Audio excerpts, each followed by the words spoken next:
Hi everyone, thanks for returning. Let's unravel another horrible case. The case of Ashley Scott. Ashley, born on November 1978, in Bossier City, Louisiana, is a kind-hearted individual. Her parents divorced while she was still in her mother's womb.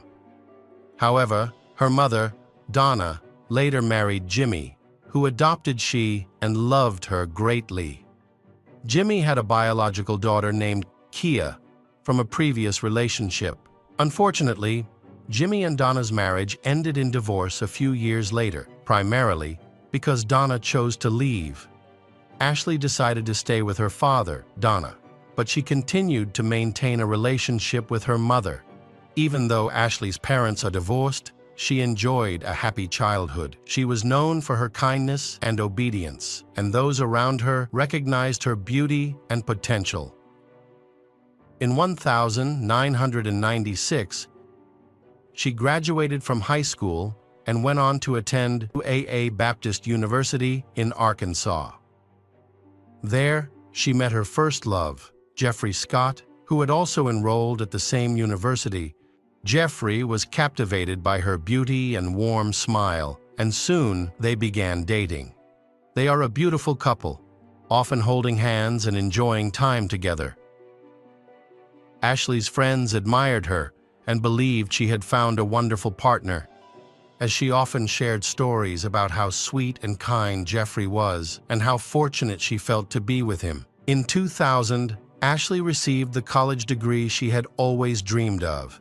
She pursued her dream of becoming a teacher and dedicated her life to education. However, her wedding to Jeffrey on June 9, 2001, was marred by some hidden problems. Although it appeared to be a joyous occasion on the surface, but some disturbing aspects of Jeffrey were apparent to everyone, and Ashley knew about them but chose to ignore them.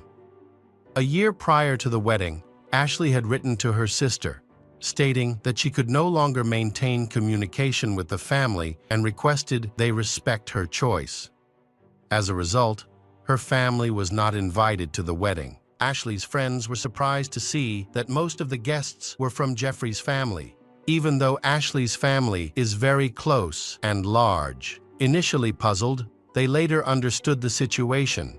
Her family disapproved of Jeffrey, and he made no effort to win them over. Underneath his friendly exterior, he often speaks ill of her family and acts inappropriately. Jeffrey offended those close to Ashley and believed he had every right to do so. What was most surprising was Ashley's reaction. It seemed like she was making excuses for his behavior. At the wedding, Jeffrey insulted some of her friends again and acted arrogantly. After they moved to Cordova, a suburb of Memphis, Tennessee, Ashley's relationships with many people began to deteriorate. The darker side of Jeffrey started to show. After the move, he began working as a computer systems technician at his father's company, while Ashley became an English teacher at a middle school. Everyone praised her. She was seen as beautiful, cheerful, intelligent, and sociable. She loved her job and her students.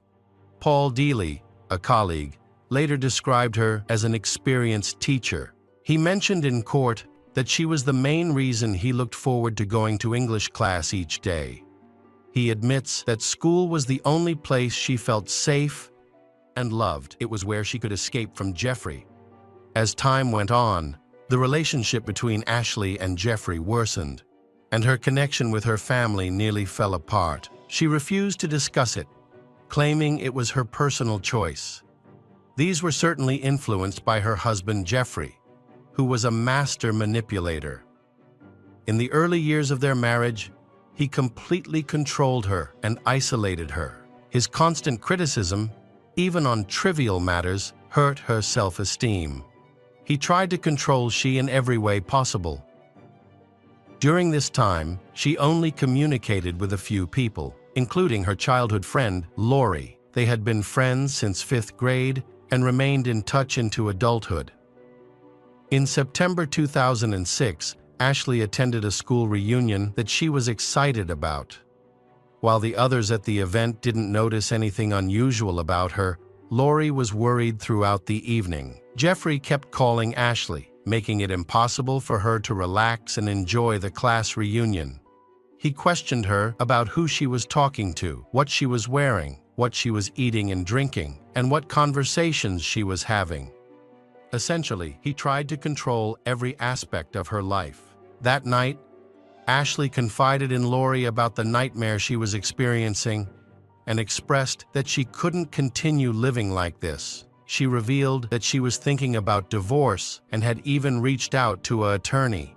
Ashley also admitted that she knew about Jeffrey's affairs, including an affair with a colleague named Blair Brown, someone she used to be very close to. Over time, she had forgiven Blair, who had contacted her to reveal Jeffrey's true nature and how dangerous he could be.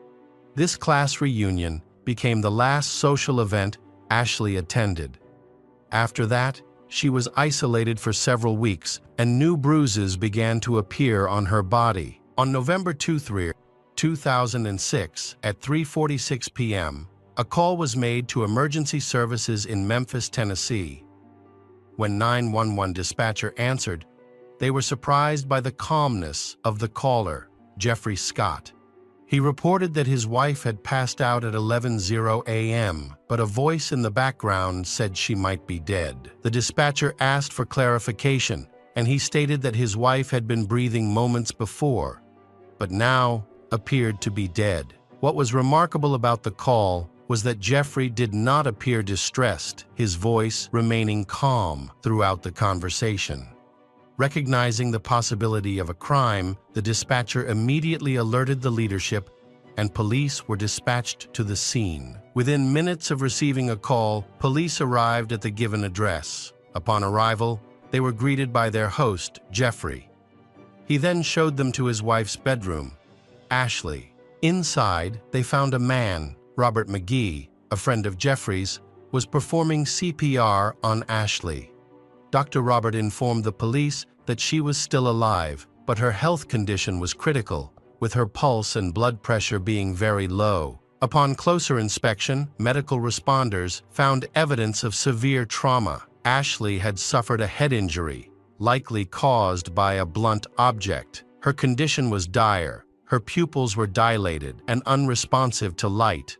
She also had bleeding from her mouth and nose, and many bruises. Scratches appeared all over her body, especially on her legs, chest, and back. The medical team attempted emergency resuscitation. They inserted a breathing tube, used a defibrillator, and administered medication to stimulate her heart. Unfortunately, all of these methods failed. Jeffrey was in critical condition and close to death. She was eventually taken to the hospital, and a neurosurgeon was called in to assess her condition. The neurosurgeon's assessment confirmed the medical team's initial diagnosis. Ashley's brain was no longer functioning due to severe damage.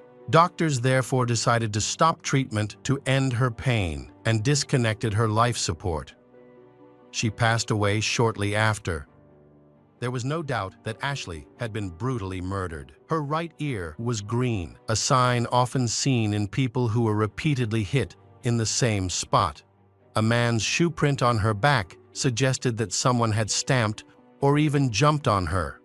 Furthermore, her body showed multiple bruises at different stages of healing, indicating that she had suffered repeated abuse. Meanwhile, police were questioning two individuals, Dr. Robert and Jeffrey. Robert cooperated with the investigation, sharing what information he knew about the incident. He revealed that he had received a call from his friend Jeffrey at 2:30 p.m. He and Jeffrey had been friends since college and kept in touch occasionally. Jeffrey explained to he that Jeffrey and his wife had been drinking the night before, and afterward, she hadn't been feeling well. When she didn't wake up the next day, Jeffrey sought his help, although busy at the time, but he went to their house where he found Jeffrey next to Ashley, who showed no signs of life. Robert suspected that Jeffrey and Ashley had an argument and that something unfortunate had happened, which they wanted to keep quiet. That was why they contacted him. He was aware that they was facing difficulties and each reacted differently. Ashley had turned to alcohol as a means of relieving stress, while Jeffrey became angry and often lost control, hitting Ashley. When Robert examined Ashley, he realized that the situation was much more serious than he had initially thought. Unfortunately, Ashley had little chance of survival and required urgent medical attention immediately. So, he urged Jeffrey to call 911. Meanwhile, Robert analyzed the situation and thought that something much more serious had happened. He suspected that a crime had been planned. When speaking to the police, he admitted that he had deliberately kept Jeffrey at the scene to prevent him from escaping. Jeffrey remained completely emotionless throughout the entire ordeal. He appeared unconcerned about the fate of Ashley, the woman he once loved. When questioned by the police about what had happened, he explained that the previous night had ended in an argument. The reason for the fight was his discovery of the messages exchanged between his wife, Ashley, and another man, which led him to believe she was having an affair. Feeling betrayed, he admitted that he had beaten his wife once. Following the altercation, Ashley stumbled and fell due to her intoxication. According to Jeffrey, she faced severe alcoholism and often acted irrationally. He lost patience with her frequent tantrums. In a fit of anger, he asked her to leave the house. It was not uncommon for Ashley to sleep in the garage on such nights. The next morning, he found her still asleep in the garage and, feeling a pang of sympathy, carried her back into the house and laid her down on their bed. However, as the day went on, Ashley still hadn't woken up. Jeffrey realized something was wrong and attempted to revive her himself. He then called a friend named Robert, who was a doctor, to come to the house. However, the police did not believe his account. When they arrived, Ashley was covered in bruises from head to toe and had severe injuries to her face and head. Even if she had been drunk and fallen, she wouldn't have sustained such extensive injuries. It was evident that she had been assaulted.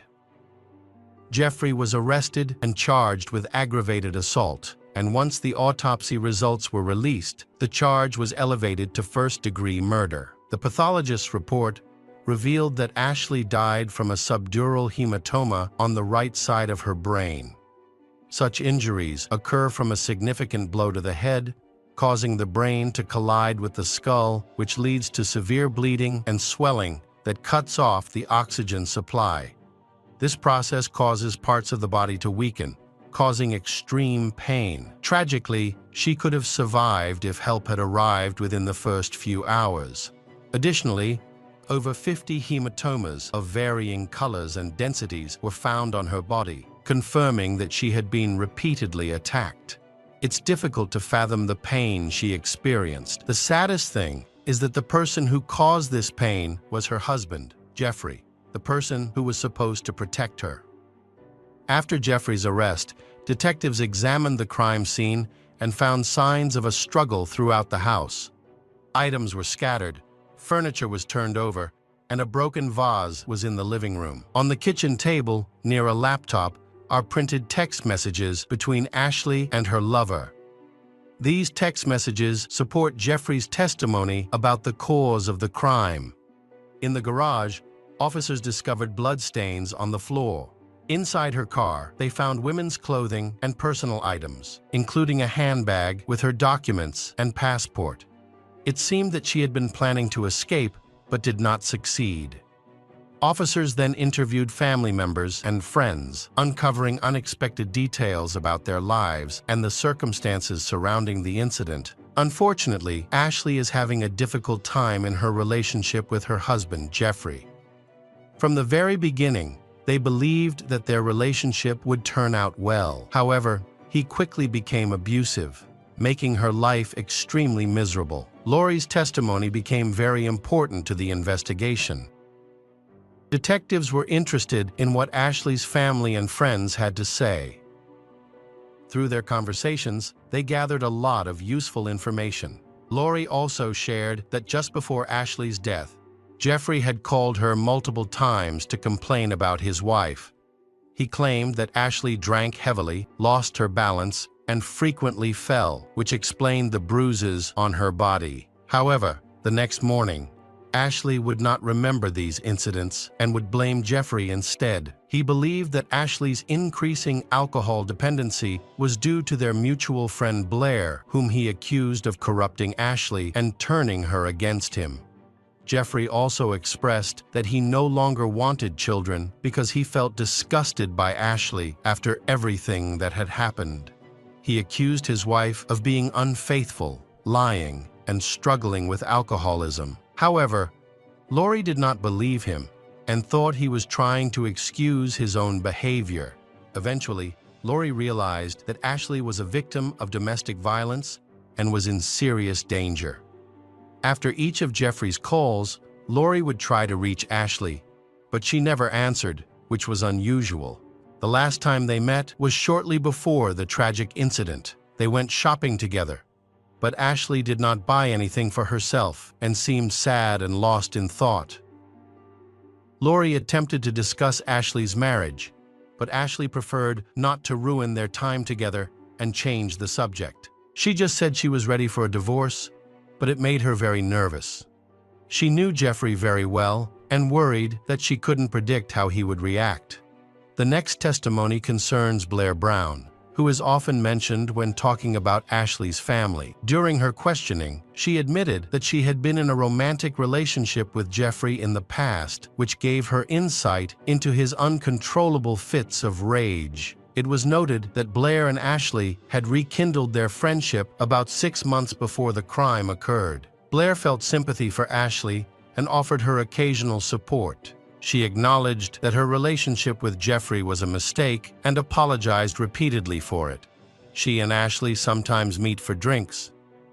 Ashley often goes to her house to hide from Jeffrey. On one occasion, he found Ashley at her place and violently attacked Ashley's, hitting several times in the face and throwing Ashley's onto the street, showing no concern for she as a witness. Even though there have been such incidents, Ashley still justifies Jeffrey's actions. The trial of Jeffrey Scott started on January 13, 2009. The prosecution claimed that the crime was premeditated. Evidence showed that an argument between Jeffrey and his wife Ashley began in the living room, where a broken vase was discovered. The conflict becomes more serious as they move throughout the house, and Ashley endures violence in nearly every room. Bloodstains were found throughout the home. Ashley's divorce attorney testified for the prosecution, stating that she had met with Ashley the day before death. At that time, all the divorce paperwork was ready. Ashley only needed to pack her belongings and leave while Jeffrey was at work. The attorney advised Ashley to leave secretly, which explains the items and documents found in her car. However, Ashley chose not to follow this advice because she wanted to explain her decision to her husband, a choice that ultimately proved fatal. The attorney did everything she could to assist Ashley, even offering her services for a minimal fee. She said that Ashley had been drinking and quitting work to deal with her emotions related to her marriage. This shows that Ashley needs long-term support. To ensure Ashley's safety, they communicated in secret, as Jeffrey controlled all phone calls. They met in public places or used payphones for their conversations. Witnesses reported seeing scratches and bruises on Ashley, which she tried to hide with makeup. Some people knew the source of her injuries, but felt powerless to intervene. In their final report, medical examiners noted that Ashley had been frequently kicked. It appeared that Jeffrey had pushed her to the ground and stomped on her, leaving old bruises on her back and legs. The defense team for Jeffrey worked hard to have the charge reduced to a second-degree crime. The attorney tried to make Ashley look bad, portraying her as an alcoholic and emotionally unstable. Their strategy was to convince the jury that Jeffrey also had a difficult time in the marriage. They discredited she, who couldn't defend herself because she was deceased. It came to light that in 2005, Ashley had received a drunk driving fine. Meanwhile, Jeffrey said he wanted to save their marriage. He bought a new house and was ready to have children, while Ashley had and send intimate pictures to your lover. Regarding the crime, Jeffrey said that he lost control, realized that all his efforts were in vain, and that Ashley had found someone else. He expressed his regret to his wife's family, saying that he regretted the pain he caused them. He mourned her loss and prayed for her soul. However, during the trial, it was mentioned that after his arrest, he did not inquire about his wife's well-being. Instead, he simply wanted to know the outcome of a recent football game. His attorney have adopted controversial tactics, even arguing that Ashley's injuries were largely caused by seizures brought on by alcohol withdrawal. To support this claim, an independent expert was brought in. In response, the assistant county medical examiner was called to testify. He reviewed evidence from the autopsy, describing Ashley's injuries in detail and stressing that her cause of death could not have been a fall. The prosecutor said that the defense's claim that the crime was committed accidentally was unreasonable. It was evident that Ashley wanted to escape from Jeffrey, her abuser, but out of love for her husband, wished to end things peacefully. Meanwhile, Jeffrey attacked her and hitting her repeatedly. He understood that he was causing great suffering to his wife. He ultimately finished the attack in the garage, where she lost consciousness. He saw how badly she was hurt, but chose to ignore it and failed to call for medical help right away. The prosecutor maintained that he intended to kill his wife. However, a new clue suddenly appears. Investigators discover that Ashley actually wants to save her marriage. Evidence showed she was taking medication to become pregnant and had supported buying a new home. She might have felt so trapped in the toxic relationship that she couldn't envision life without Jeffrey. Nevertheless, she eventually made the choice to leave. It's possible she hoped to leave without causing a rift, waiting for her husband to promise he would change and that everything would be okay. Victims of abuse often hold on to such unrealistic hopes. On January 19, 2009, Jeffrey Scott was found guilty of a second-degree crime. Even the judge disagreed with the jury's verdict. He criticized the jury for having voted 12 yes and 1 no on the original charge. One juror did not believe Jeffrey was guilty. Under state law, a unanimous verdict is necessary for a first-degree conviction. Ashley's family was also devastated. Jeffrey will serve 25 years in prison without the possibility of parole. Many feel this punishment is insufficient for someone who tortured a woman for years, isolating her from others, brainwashing her, and making her believe that she and her family were unworthy of being in his life. Ashley's father remarked that it was the worst thing that had ever happened to him, expressing his love for his daughter and stating that if she had died of natural causes, he could have eventually accepted it. However, he expressed his pain when he realized that his daughter had died a cruel death caused by Jeffrey and that he would never accept it. Hello friends, welcome to our channel. Today we're going to take a look at another horrible case with you. The case of Sylvia Likens. Sylvia Likens was born on January 3, 1949, in Lebanon, Indiana, to carnival workers Lester and Betty Likens. She was the third of 5 children, and her childhood was marked by frequent moves and financial hardship.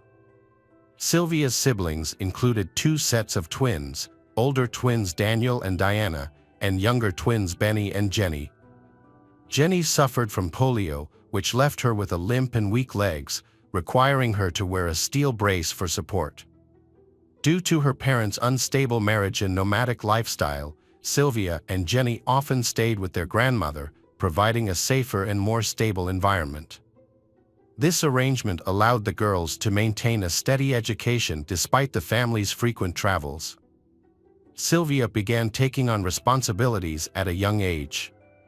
She babysat, ran errands for neighbors and friends, and helped with household chores such as ironing. This allowed her to earn some money to buy things she wanted, and she often shared the money with her mother. Those who knew Sylvia described her as a friendly, confident, and charming girl with long, wavy, light brown hair that fell to her shoulders.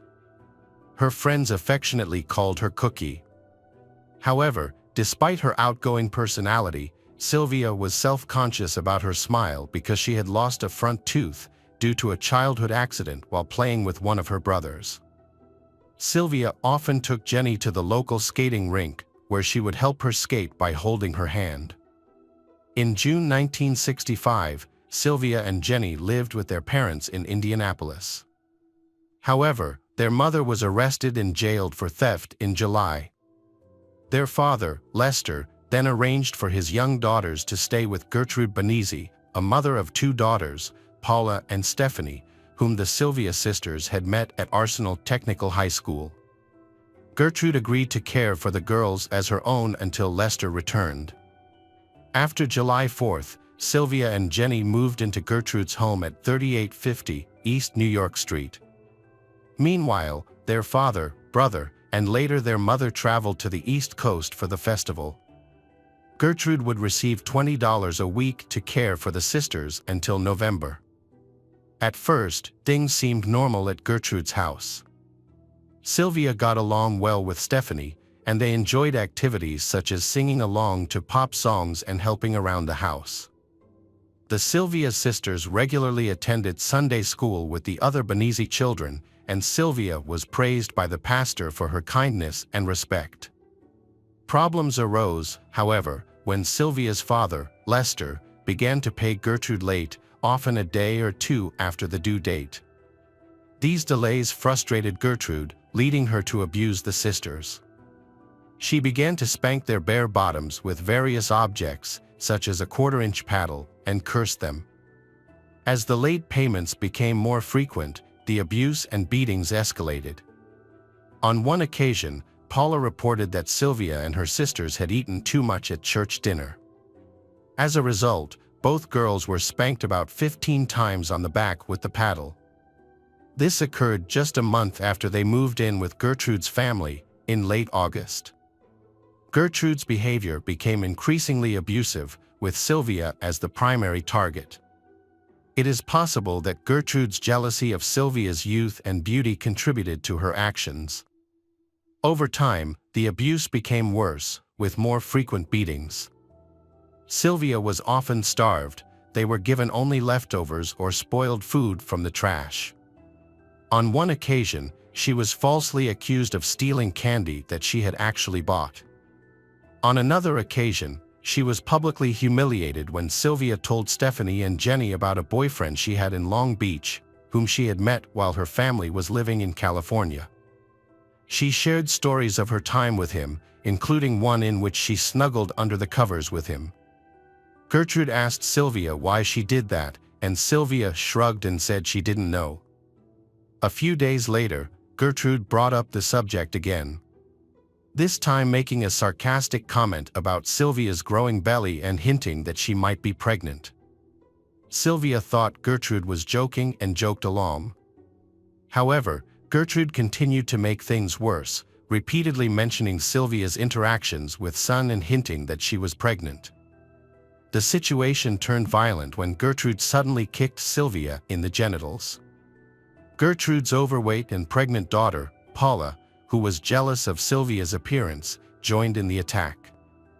She pulled Sylvia out of the chair and onto the kitchen floor, screaming that Sylvia didn't deserve to sit in the chair. In another incident, while the family was having dinner, Gertrude, Paula, and a neighbor boy, Randy Gordon Lepper, forced Sylvia to eat a hot dog filled with mustard, ketchup, and relish. As expected, Sylvia vomited, and they brutally forced her to swallow what she had vomited. Sylvia was so upset that she spread rumors at school, accusing Stephanie and Paula of prostitution. When a boy at school approached Stephanie with offers, saying that Sylvia was the one who spread the rumors, Stephanie confronted Sylvia when she got home. Sylvia confessed to being the one who spread the rumors. Then, in retaliation, Stephanie punched her very hard. Sylvia apologized and cried. Stephanie's 15-year-old boyfriend, Randolph Hubbard, found out about the incident and the rumors, and then violently assaulted Sylvia. He slapped her, slammed her head against the wall, and threw her to the floor. Stephanie's mother, Gertrude, also joined in, hitting Sylvia several times with a paddle. Daily life at Gertrude's house was a nightmare of increasingly violent episodes. On one occasion, Paula punched Sylvia in the face so hard that she broke her own wrist, concentrating her blows on Sylvia's mouth and eyes. Paula then used a brace on her arm to beat Sylvia even harder. The abuse the Sylvia sisters suffered was not limited to physical violence. Gertrude also abused them verbally and psychologically. On one occasion, she falsely accused Sylvia of being a slut and a prostitute, criticizing the immorality of prostitution and the degradation of women. Gertrude then forced her younger sister Jenny to beat her, threatening that if she refused, she would suffer the same abuse as Sylvia. The Sylvia sisters were abused not only by Gertrude's family, but also by Coy Hubbard and his classmates, who frequently visited Gertrude's home. They would verbally and physically abuse Sylvia, and often with the participation of Gertrude and her children. Neighborhood children also frequently beat Sylvia, using her as a punching bag in violent judo training sessions. They would burn her body, burn her skin with sticks, and cause severe injuries to her genitals. In one particularly humiliating incident, Sylvia was forced to strip in the living room and masturbate with a bottle. Gertrude would later tell everyone that this humiliating act was to show Jenny what kind of person her sister was. Over time, Gertrude banned Sylvia from school after she confessed to stealing a gym outfit from school. Sylvia had taken the outfit because Gertrude had not bought her clothes. As a result, Sylvia's education was disrupted and she was severely punished.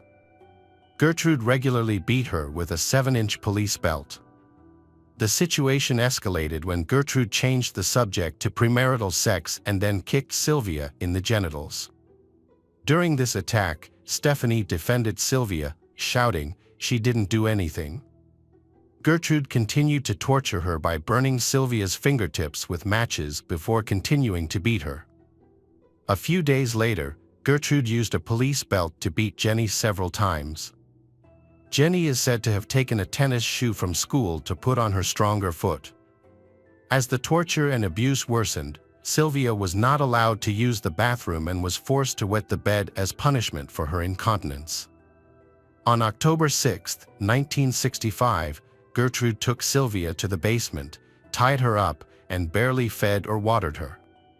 She was often tied to the basement stair railing with her feet barely touching the ground. Gertrude's family would occasionally stop abusing Sylvia to watch their favorite television show. Sylvia's tragic ordeal even involved the neighborhood children, who paid 5 cents each to participate in her humiliation, beating, burning, and eventually mutilation during her captivity in the basement. Gertrude and her children bound and gagged Sylvia, then placed her in a bathtub filled with hot water and rubbed salt into her wounds. After this incident, the father of a neighbor boy named Michael John Monroe anonymously called the Arsenal School to report that a girl with sores all over her body was living at Gertrude's house.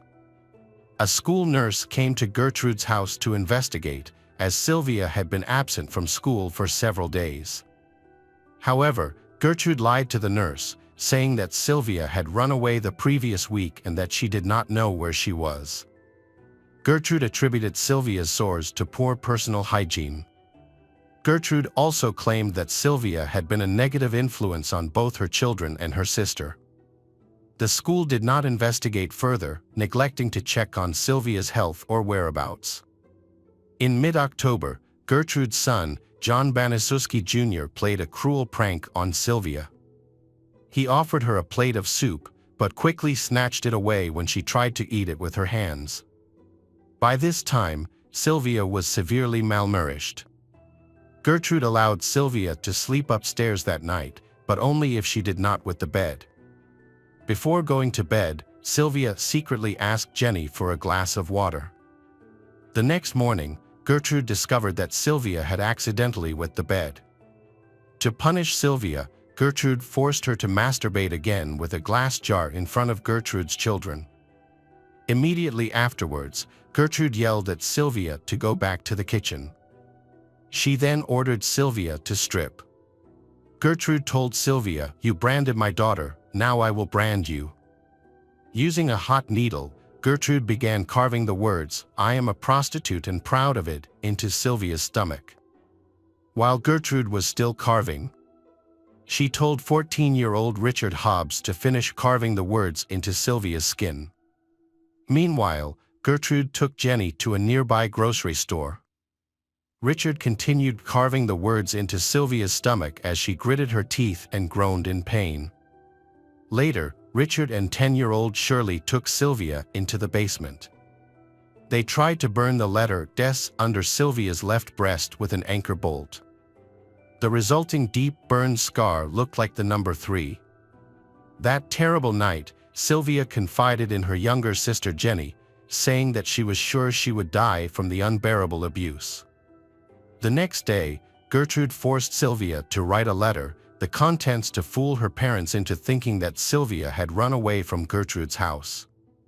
The letter was intended to falsely accuse a group of local boys of mistreating and harming Sylvia, claiming that she had initially consented to sexual intercourse with them. After the letter was written, Gertrude planned to have John Jr. and Jenny blindfold Sylvia, take her to a nearby wooded area called Jimmy Woods, and leave her for dead. However, this plan was not immediately carried out. Instead, Sylvia was tied to the railing of the basement stairs. Gertrude offered her biscuits, but Sylvia refused, offering to give them to the dog. Angered, Gertrude stuffed the biscuits into Sylvia's mouth, and she and her son John began to beat Sylvia savagely, aiming for her stomach. On October 26th, Sylvia's condition worsened. She had difficulty speaking and could no longer move her limbs properly. Gertrude took her into the kitchen, pressed her against the wall, and tried to feed her a donut and a glass of milk, but Sylvia was unable to hold the glass of milk properly. Gertrude became frustrated and assaulted Sylvia. After being thrown to the floor and returned to the basement, Sylvia became delirious, moaning and mumbling continuously. When Paula asked her to recite the alphabet, Sylvia could not read past the first 4 letters, indicating that her cognitive abilities were severely impaired. She was also unable to get up from the floor. That afternoon, a group of neighborhood tormentors gathered in the basement, and Sylvia attempted to identify them, waving her arms and shouting names. However, her efforts were hampered by her increasingly deteriorating physical and mental condition. After being repeatedly abused, Sylvia attempted to escape from the basement but collapsed from exhaustion before reaching the stairs. As a result, she faced severe punishment. Gertrude hit Sylvia hard on the head, knocking her unconscious, then stood there watching her for a while. At 5:30 p.m., Richard Hobbs arrived at Gertrude's house and went straight to the basement. There, he found Stephanie crying, holding Sylvia's weak and badly injured body.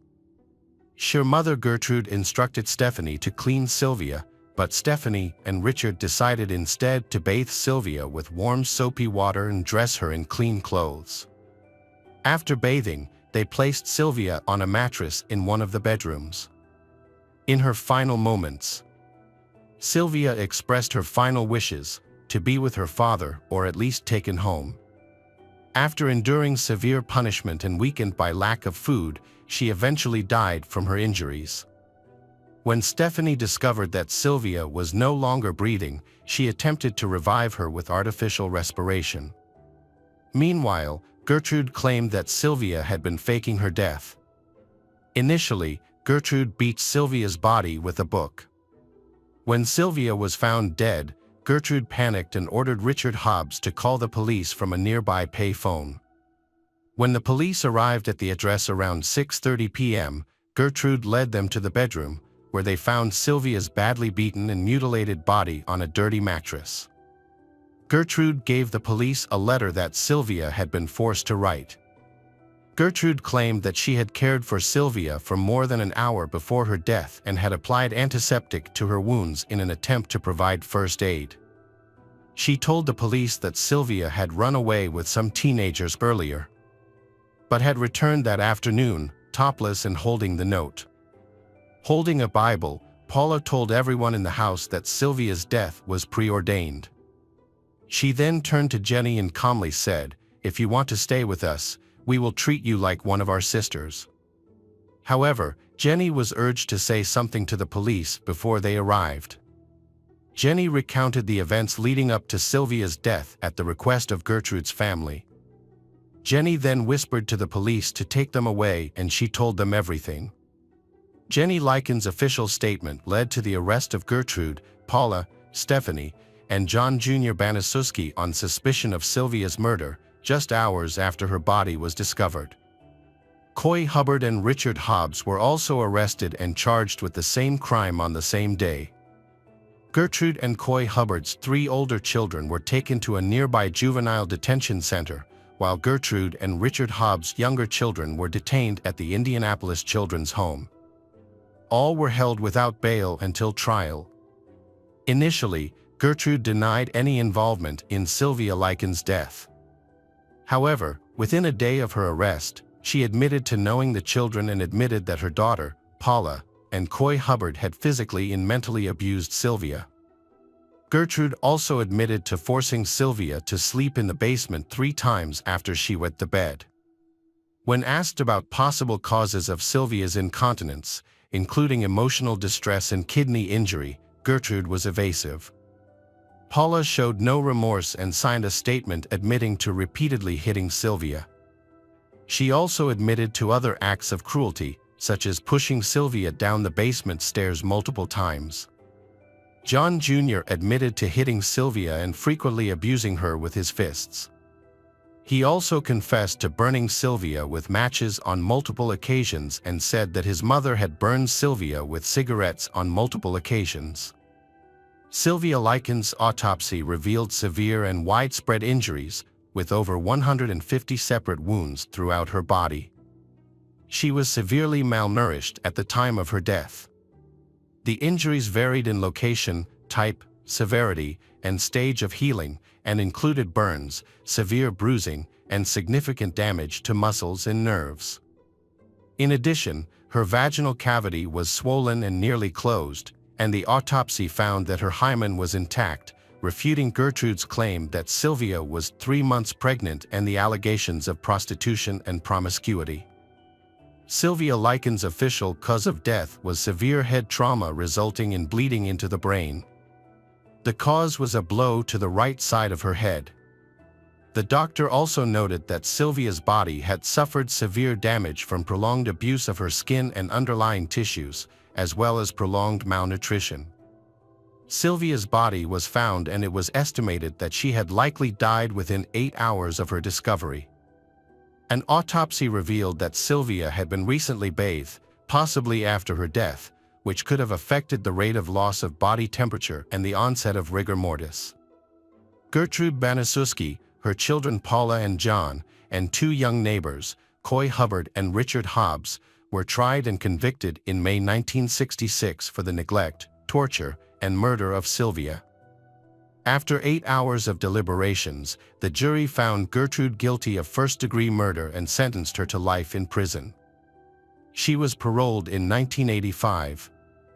Paula was convicted of second-degree murder and sentenced to life in prison. She later appealed and was retried in 1971, where she pleaded guilty to involuntary manslaughter and was sentenced to 2 to 21 years in prison. She was released from prison in 1972. Hobbs, Hubbard, and John were convicted of manslaughter and spent less than 2 years in the Indiana House of Reform before being paroled on February 27, 1968. Indiana residents consider the torture and murder of Sylvia Lycan to be the worst crime in the state's history. Sylvia died on October 26 in Indianapolis, Indiana, before her parents could return to pick her and her sister up in November. The sisters did not want to report the increasing abuse and neglect to family members or school, fearing that speaking out would only make things worse. Jenny, the younger sister, was threatened by Gertrude that she would be abused and tortured like her sister if she spoke up. Jenny was also bullied by neighborhood girls, who would taunt or attack her whenever she mentioned her sister's plight. Neighbors, including a middle-aged couple who lived nearby, saw signs that the girls were being abused, but no one dared to report it to the police. All those involved in Sylvia's torture and murder were sentenced to prison. Although some perpetrators do not serve full prison sentences, they will forever be haunted by the consequences and horror of their actions. Hello friends, welcome to our channel. Today we're going to take a look at another horrible case with you. The case of Chloe and Aubrey Berry.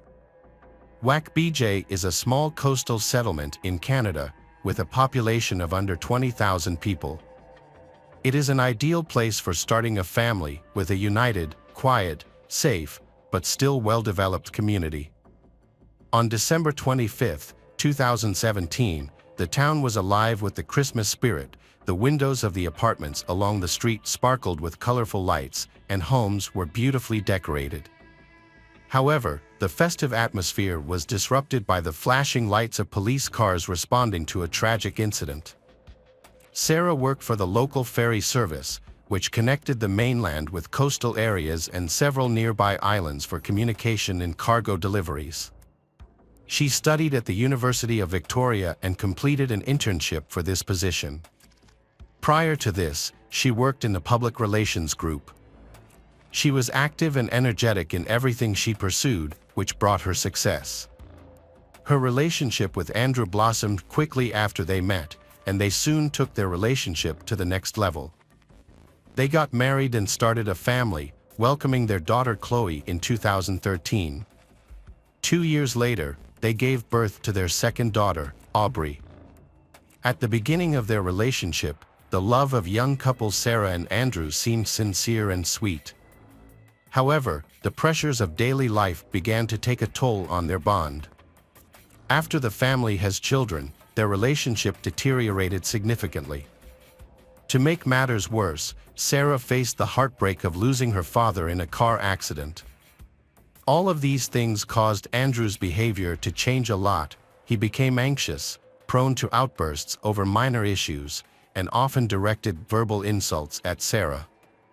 It was clear that Sarah's father had previously helped control Andrew's temper, but now that support was gone.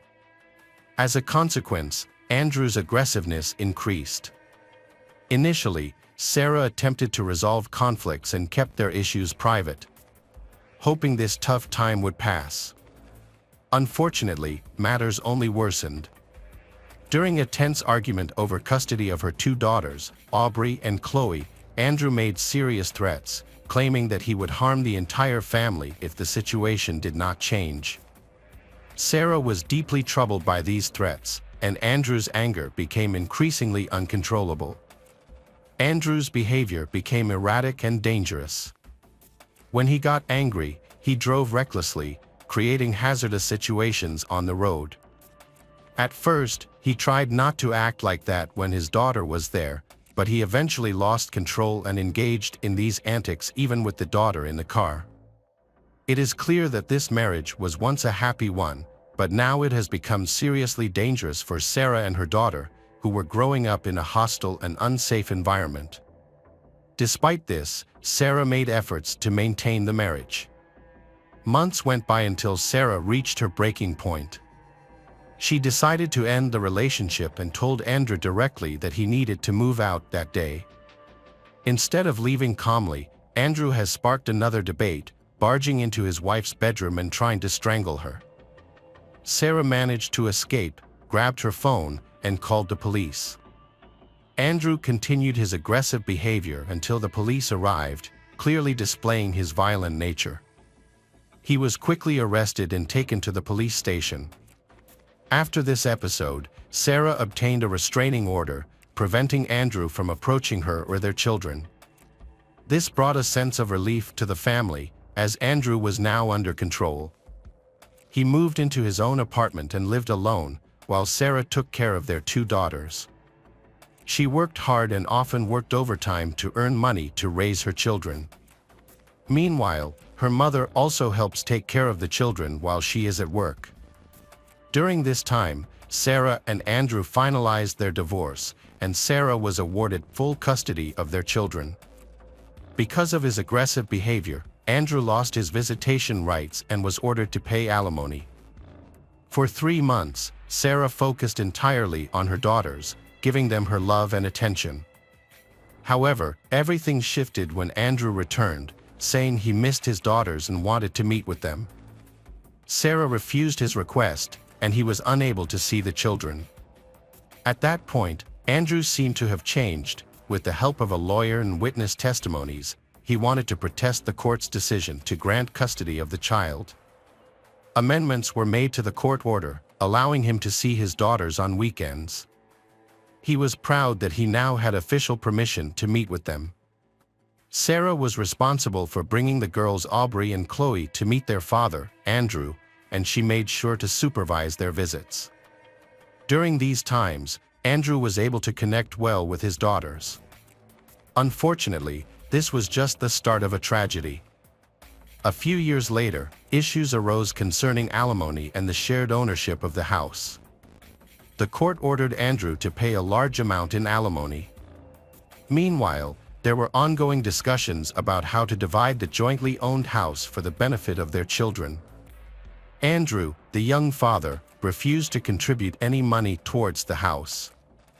Consequently, the court allowed Sarah to buy Andrew's share of the property, valued at $60,000, for only $20,000, after deducting the alimony debt. The agreement means that Sarah will have full ownership of the house and will no longer be able to claim maintenance payments. Sarah accepted these terms. However, Andrew opposed this arrangement and sought to contest the court's decision. During this time, he frequently took their daughters to spend time, as the court permitted him to do so without the presence of their mother or any guardianship authorities. Soon, Sarah began to notice increasingly concerning signs regarding her children. After Andrew returning them one day, she discovered a bruise-like mark on Aubrey's head.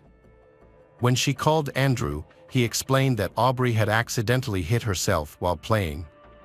However, during a later conversation, Aubrey revealed that Andrew had attempted to touch her inappropriately. Andrew dismissed the accusation as absurd, but Sarah believed her daughter. Determined to protect her children, she contacted Child Protection Services. An investigation was launched, and during this time, Andrew's interactions with Chloe and Aubrey were closely monitored. Although Sarah and Aubrey expressed concerns, law enforcement and Child Protection Services found no evidence of any misconduct by Andrew, leading them to close the case. Andrew insisted that Aubrey's bruise was caused by her falling, which appeared plausible since he stated he had accidentally bumped into her during a game. Sarah argued that Andrew posed a danger to their daughters, Aubrey and Chloe. She noted that he had previously exhibited strange and suspicious behavior, and the daughters were often reluctant to spend time with him. In an effort to protect her children, Sarah attempted to restrict Andrew's visits.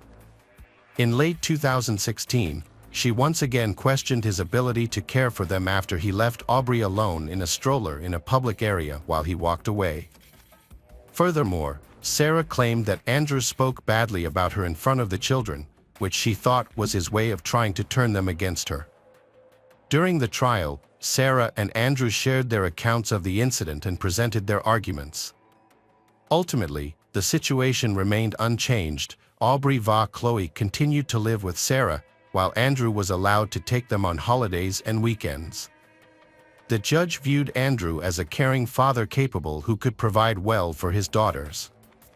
The court concluded that Andrew's aggressive behavior was only temporary and linked to domestic issues, with no evidence of child abuse presented. Andrew was given another chance, and both he and Sarah received decisions that they must comply with so they can continue to communicate with 6-year-old daughter Chloe and 4-year-old daughter Aubrey. Chloe and Aubrey were bright, cheerful children with distinct personalities and interests. Chloe had just begun first grade at a local school, where she discovered her passion for horse riding, a skill her cousin had been teaching her since she was young. She also had a talent for art. Meanwhile, Aubrey was getting ready to start school. The sisters were full of energy and creativity, and they shared a close bond and a love for artistic activities. During the court hearings, the guardianship service assessed Sarah, the girl's mother, and found her to be an excellent parent. She worked hard to maintain a good relationship with her daughters, both during their time as a family and after the divorce. The judge required both Sarah and Andrew to complete special training courses, and Andrew was actively involved in the process. Unfortunately, this wasn't enough to prevent a tragic outcome. According to the custody agreement, Aubrey and Chloe were scheduled to spend Christmas 2017 with their father, Andrew. They celebrated Sarah's birthday on December 21st at morning with the children, and then Sarah took Chloe and Aubrey to Andrew's apartment on Beach Drive. Andrew lived just steps from the marina, in an upscale part of the city with a view of the Pacific coast. However, he is facing many great difficulties, including a financial crisis. He had quit his job, lost his main source of income, and developed a gambling addiction. As a result, he was unable to pay alimony or even provide basic necessities for himself and the children. From the beginning, Sarah believed it was a mistake to take Aubrey and Chloe to see Andrew. A court order obligated her to do so, and failing to comply could lead to serious repercussions for her. Sarah was especially hesitant to let Aubrey and Chloe spend the Christmas holidays with him, as she felt it was unfair, but she felt she had no alternative. Sarah asked Andrew to leave the children with her for her birthday, but he immediately threatened to sue, so she was forced to comply. As Sarah approached Andrew's apartment, her anxiety intensified. She noticed from a distance that the lights in the windows were off. For several weeks, Aubrey and Chloe had shared that during their visits with Andrew, they enjoyed using flashlights as if they were camping, which they found entertaining. Sarah was aware that Andrew had left his job in May and are having a lot of financial difficulties, which might explain why the electricity had been cut off. To avoid making the situation more tense and affect the children's vacation, she decided not to talk about the issue with Andrew and the children right away. However, she planned to address it later, as she was looking for ways to restrict Andrew meet to Aubrey and Chloe. When saying goodbye to Aubrey and Chloe, Sarah was understood that they would stay with Andrew until noon on December 25th, after which he was expected to return them. Upon returning home, Sarah noticed that Chloe had forgotten her favorite stuffed toy. She took the toy and brought it to Chloe. When she knocked on the window of Andrew's apartment, both Aubrey and Chloe appeared at the blinds in their holiday outfits, smiling and looking happy. This made Sarah feel a bit more at ease. She gave the daughters the toy and left, anticipating that she would see them again in a few days. On Christmas morning, Sarah woke up in a surprisingly quiet house and began her usual chores to pass the time until Aubrey and Chloe returned. During this time, she cleaned the house, decorated for the holiday, and placed presents under the tree, all in an effort to make the daughters happy. By 2 p.m., Sarah's parents arrived, but she was starting to worry because Aubrey and Chloe had not yet returned from Andrew's house. Andrew was supposed to return Aubrey and Chloe by noon, but Sarah had called and texted him several times without getting a response. She then tried to contact Andrew's sister, but she also ignored Sarah's calls and messages. Growing more worried, Sarah decided to go look for the children with her mother, leaving her father at home in case Andrew arrived with the daughters. When Sarah and her mother arrived at Andrew's apartment, Aubrey and Chloe were no longer at the window. Inside, the place felt eerily quiet and empty. Sarah couldn't see what was happening through the blinds. She knocked and shouted at the window, but there was no response, which only increased her fear. In desperation, they decided to speak with the neighbors. One neighbor mentioned that he had heard the children talking early in the morning and, closer to midday, he heard loud noises coming from the apartment.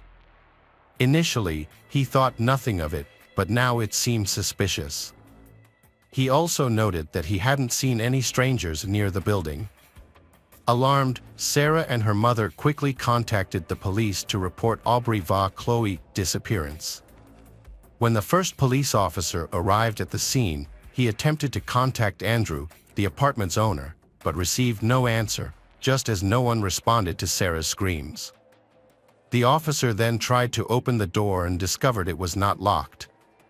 Inside, the lights were off, and flipping the switch had no effect.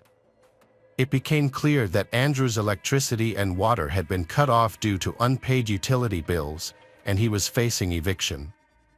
Using a flashlight, the officer was met with a shocking sight that resembled a horror movie scene.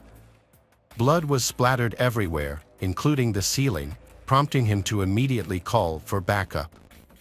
The police officers cautiously, weapons drawn, aware that the killer responsible for the horrific massacre might still be inside.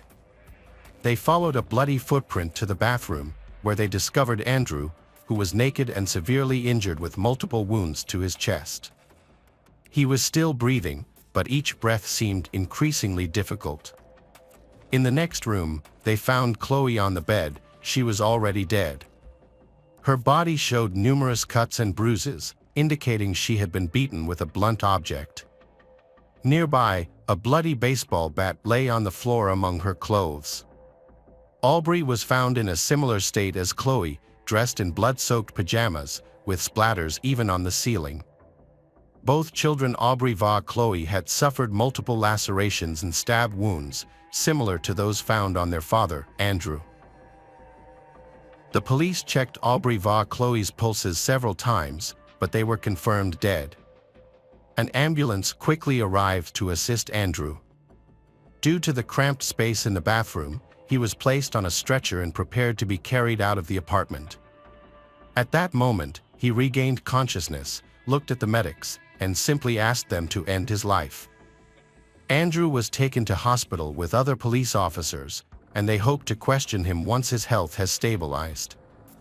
Meanwhile, they informed Sarah that both of her daughters, Aubrey Va Chloe, were dead. Overcome with grief, she screamed hysterically and desperately tried to enter the apartment. Sarah had many questions, and so did the investigators, about the brutal murders of her two young children on Christmas Day. She believed she knew the answer: their father had killed them. Given the severity of the injuries, Andrew quickly became the primary suspect. Sarah warned that he was a danger to himself and Aubrey Va Chloe due to the nature of the wounds. The police thought he might be more willing to talk while in the hospital, as they often obtained truthful confessions in such situations. Therefore, they wanted to interview Andrew to uncover what had happened to the children and to him. The police suspected Andrew had harmed Aubrey Va Chloe, defenseless children, and after realizing the gravity of his actions, he might have attempted to end his life. Aubrey Va Chloe's bodies were so severely damaged that the expert believed he first killed Chloe, then he killed Aubrey. Chloe suffered multiple severe head injuries from a baseball bat, which led to a fractured skull. Additionally, she had 26 stab wounds. Some of her wounds were inflicted before her death, while others occurred posthumously. The cause of death was identified as blood loss. Aubrey's situation was tragically severe.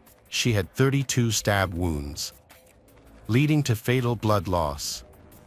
The medical examiner determined that the attacker had flipped the children over twice to stab them in both the front and back.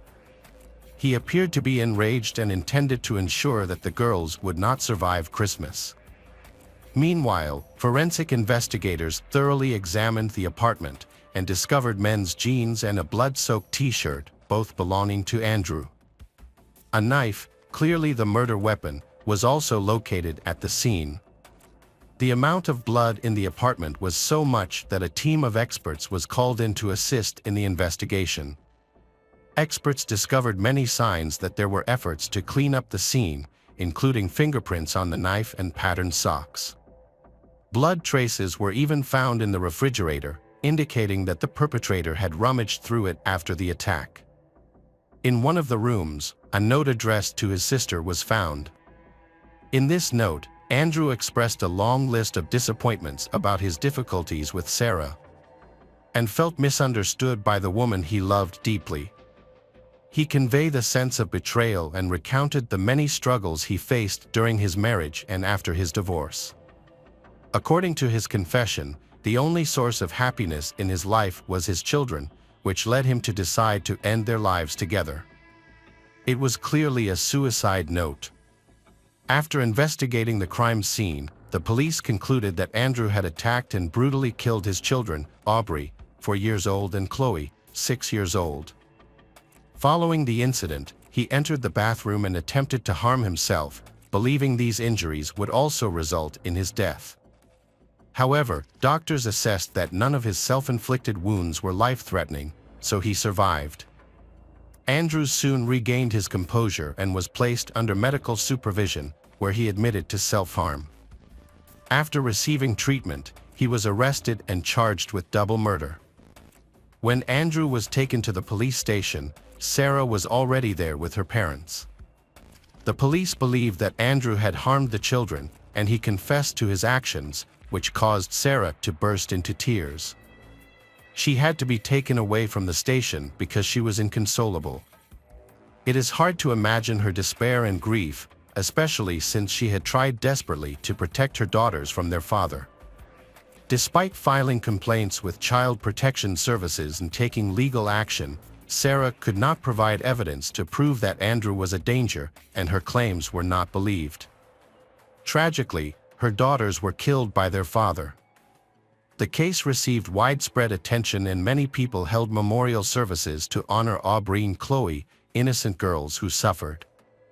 The public was outraged by Andrew's actions and expressed support for Sarah. This incident sparked a worldwide reevaluation of the child protection system and raised questions about the judge who deemed Andrew a father thoughtful and loving to his children.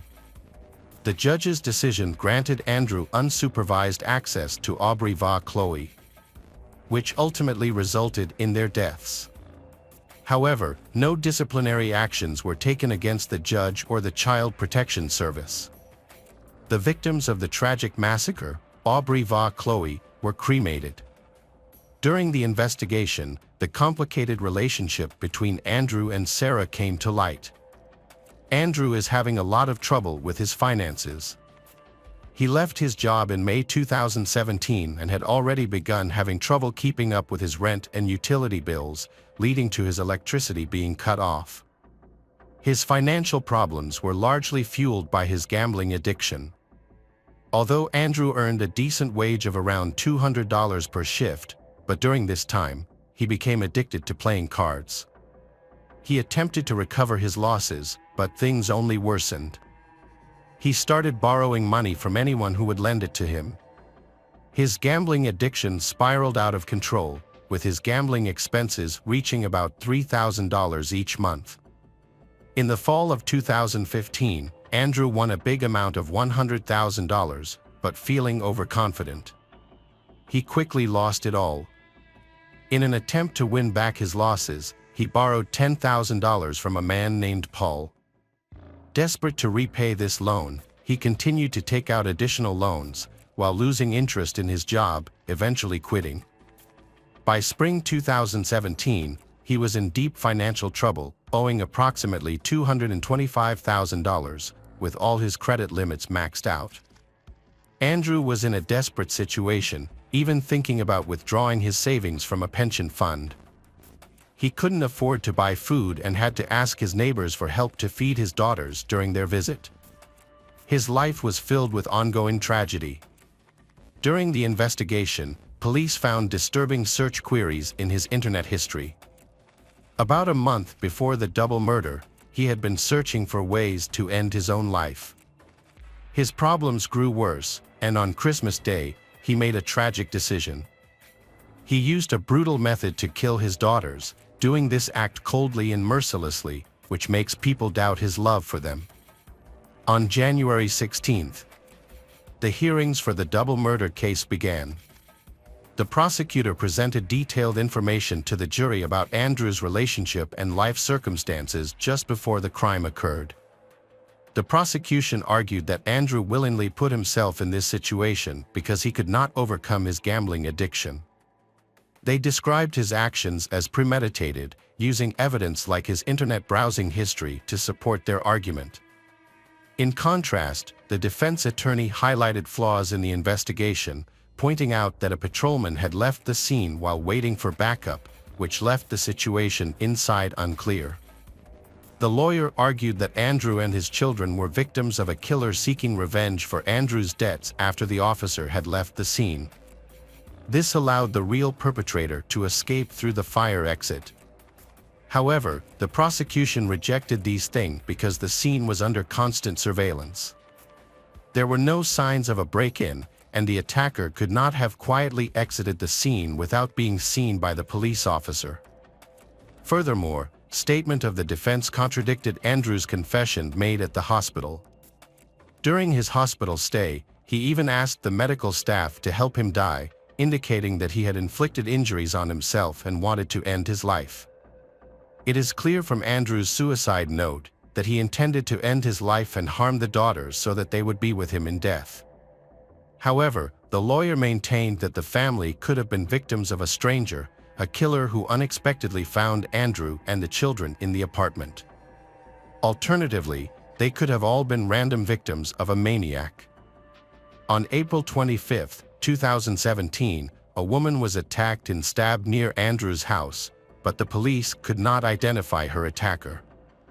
The defense suggested that the same person could be responsible for both this attack and the murder of Andrew's children, who remains at large. However, the details of the wounds and the circumstances of each incident were different, indicating Andrew's guilt. During the presentation of the crime scene and evidence related to the murders of Aubrey and Chloe, Andrew started to cry. The prosecutor asserted that their father, Andrew, was responsible for the murders. One key piece of evidence was blood on the floor that matched Andrew's. If the attacker had been a stranger, they would probably have worn shoes typically found in a home. However, the shoes Andrew was wearing when he was arrested matched those discovered at the crime scene. Also, the forensic expert pointed out that the injuries on Andrew and the daughters were the same. Andrew acknowledged that he had inflicted wounds on himself, and similar cuts were found on the children, indicating that the same person used the same weapon. At trial, the defense attorney argued that Sarah had put pressure on Andrew, leading to the possibility of him acting aggressively. They believe Sarah is the main cause of Andrew's unstable mental health. In response, Sarah countered these claims, saying that Andrew had been aggressive for a long time, which led to their divorce. She was only trying to protect her children from a dangerous and unpredictable situation, which is why she filed complaints with various authorities, all of which were ignored. Sarah was concerned about the safety of her daughters during visits. Recently, Andrew appeared to have changed for the better, but no one realized this was just his cover. The defense continued to argue for Andrew's innocence, portraying him as a victim of his circumstances. They mentioned that Andrew owed $200,000 to another man. Andrew claimed he couldn't pay his debts, which led to him being forced to keep a suspicious bag in his apartment, the contents of which he was unaware of. Various individuals resembling criminals would periodically come to collect it, and Andrew had given them a spare key. According to the lawyers, one of these individuals committed a violent act in the apartment. The prosecution questioned Andrew about why the attacker would kill Aubrey and Chloe in his apartment while he was there. Andrew claimed that he lost consciousness after being struck, and when he regained it, he found Aubrey and Chloe unresponsive. The attacker was still in the apartment, but due to the darkness, Andrew couldn't see his face clearly. However, he noted that the assailant was a dark-skinned man with dark hair. The attacker then ran into the kitchen, grabbed a knife, and tug of war, during which Andrew was struck multiple times and lost consciousness again. A mysterious bag was discovered during the investigation, but no evidence of any intruder was found, including DNA or fingerprints. The prosecution argued that Andrew's primary motive for the murders was financial distress. He was struggling to cope with life, unable to pay his debts or child support, leading him to consider killing his children to escape these obligations. The jury deliberated for 3 days and ultimately found Andrew guilty of double second-degree murder. He was sentenced to life in prison, eligible for parole in 22 years. Andrew showed no emotion when the verdict was announced, shocking Sarah's family because the sentence was too light. They also found themselves unable to contest the verdict. Hello friends, welcome to our channel. Today we're going to take a look at another horrible case with you. The case of Lacey Fletcher. Lacey Fletcher was born on November 25, 1985, and spent her childhood and much of her life in Louisiana. She was the only child of Sheila and Clay Fletcher. Her father worked for a non-profit organization focused on the American Civil War, while her mother had previously served as an assistant prosecutor and worked for the mayor. The family was well respected in their community and had strong religious beliefs, but they also harbored dark secrets. In 1995, the Lacey moved to a larger home in Slaughter, Louisiana, a small town where everyone knows one another. Lacey's early years appeared normal. She was a sweet and cheerful child. After the move, she enrolled in a Baptist school, continuing her education until high school.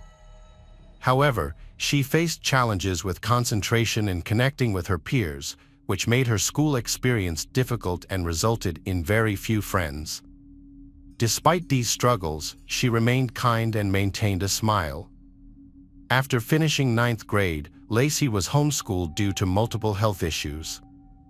She had been facing challenges since early childhood, with doctors later diagnosing her with autism spectrum disorder and social anxiety disorder. Lacey struggled with these conditions for most of her life. Her parents believed they could find solutions to her problems, but they were unaware of the tragic fate that awaited their daughter. In the early hours of January 3, 2022, at around 2 a.m., Sheila called the rescue service, 911, to report that her daughter was not breathing. During the call, the dispatcher guided her on how to perform first aid. Sheila followed the instructions for artificial respiration, making desperate attempts to save her child. However, Sheila was in a panic and couldn't even answer the question about her daughter's age right away. She mistakenly said Lacey was 31, even though she was actually 36. When the medics and police arrived at the house, they found Lacey lifeless, lying on a leather sofa. This was just the start of a series of shocking revelations. Although the house looked decent from the outside, a terrible stench emanated from the doorway. At 3:07 a.m., police entered Lacey's room. The surroundings were in a frightening state of disarray, filled with insects and rodents. Sheila's was so wretched that it was hard to determine Lacey's age. Her parents were unsure but believed she was 31. She was eventually identified as a young woman thought to be between 24 and 48 years old. It appeared she had spent an extensive amount of time sitting on the couch, creating a shape resembling a crater. This indentation had collected dirt and waste, and she had remained nearly immobile in that spot. The room was filled with a horrendous odor, a mix of excrement and urine along with waste from the insects and rodents. Lacey's condition suggested that she had been in this place for an extended period. Her legs were curled beneath her due to the accumulation of waste, and her limbs were severely decayed, nearly to the bone. The police noted deep ulcers and signs of possible tissue infection on her body, which was very dirty. Her hair was severely tangled, indicating it hadn't been washed or combed in a long time. Additionally, her face was marked with red spots that were difficult to identify at first glance. An autopsy revealed that Lacey's stomach contained only candy and foam and residue from cleaning products. Similar foam and liquid were found on the sofa, along with evidence that Lacey may have tried to eat the cleaning products because she was hungry. Next to the sofa was a gray chest of drawers with a pile of neatly folded clothes. The room also contained a portable toilet and a black chair a few meters away from the sofa, which contained various medical supplies, talcum powder, and bottles. According to police, the girl's death was the result of neglect of her health. Police believe Lacey did not receive the proper care she needed and was unable to care for herself due to her physical or mental health issues. The medical examiner identified a number of health issues, including severe chronic ulcers, bone infections, malnutrition, and sepsis. These conditions led to Lacey's tragic and painful death. After investigation and discussion with her parents, it was discovered that Lacey had been sitting on the same couch for approximately 12 years. After her death, her mother posted on social media, "Mom and Dad love you so much." On January 18, 2022, Clay and Sheila were interviewed by police. They explained that Lacey's problems began long ago due to her health issues. Initially, Lacey refused to leave the house, then her room, eventually moving to the living room, where she found the most comfort. To accommodate her needs, her parents renovated the room, bought a large leather sofa, installed a toilet, and provided her with everything she needed to care for her. They brought her food and care, but her condition continued to deteriorate. Lacey became increasingly afraid to leave the couch, forcing her to urinate on herself or on the floor, sometimes using a towel. During the summer, her mental health continued to decline. Although her parents suggested moving to a psychiatric clinic, Lacey resisted the idea and chose to stay in her room. Lacey's parents maintained that she never complained about her health problems over the years, even as her injuries worsened. Sheila herself maintained that Lacey had not been neglected or harmed. Her mother maintained that Lacey had always been under the care of a doctor. However, when police spoke to the doctor, they discovered that Lacey had not seen a doctor since 2010. She did not report any pain or health problems, and the doctor did not visit her at home, leaving him unaware of her true condition. In fact, Lacey last visited the medical center in 2010. Although Lacey needed to be hospitalized, her parents refused, saying she did not want to go there. After that, Lacey's health rapidly declined. Her parents said that, in the fall of 2021, Lacey began to have nutritional problems and began to eat significantly less. On the evening of the incident, around 10 p.m., Sheila checked on her daughter before going to bed and found Lacey unresponsive. She had fallen to her left side with her legs crossed under her body and was no longer able to straighten her body. After the police arrived, they suspected that the parents had acted inappropriately. They believed that Sheila and Clay deliberately left their daughter on the couch, ignoring her needs and failing to seek medical help. For 12 years, she suffered and lived in her own waste until her death on January 3, 2022. In May 2022, Clay Fletcher, 65, and his wife Sheila, 64, were charged with second-degree murder. The couple was arrested but later released on bail, returning to the same house where Lacey had endured terrible suffering for more than a decade. This decision sparked significant controversy. The judge justified it by stating that the parents had no prior criminal record and posed a low flight risk. Thus, they were allowed to await trial in the community. In early 2023, the court dropped the charges, but prosecutors continued to seek a connection between Lacey's death and her parents' neglect. The prosecutor argued for second-degree murder charges, claiming they did nothing to help their daughter. Lacey's parents were her main caregivers, responsible for her well-being. On June 19, 2023, they faced new charges for the same offenses. They were arrested but quickly released on bail. This incident gained significant attention in the local community and received extensive media coverage. Journalists reached out to the parents, who shared the emotional pain they had experienced for years while witnessing their daughter's depression, feeling helpless to change her situation.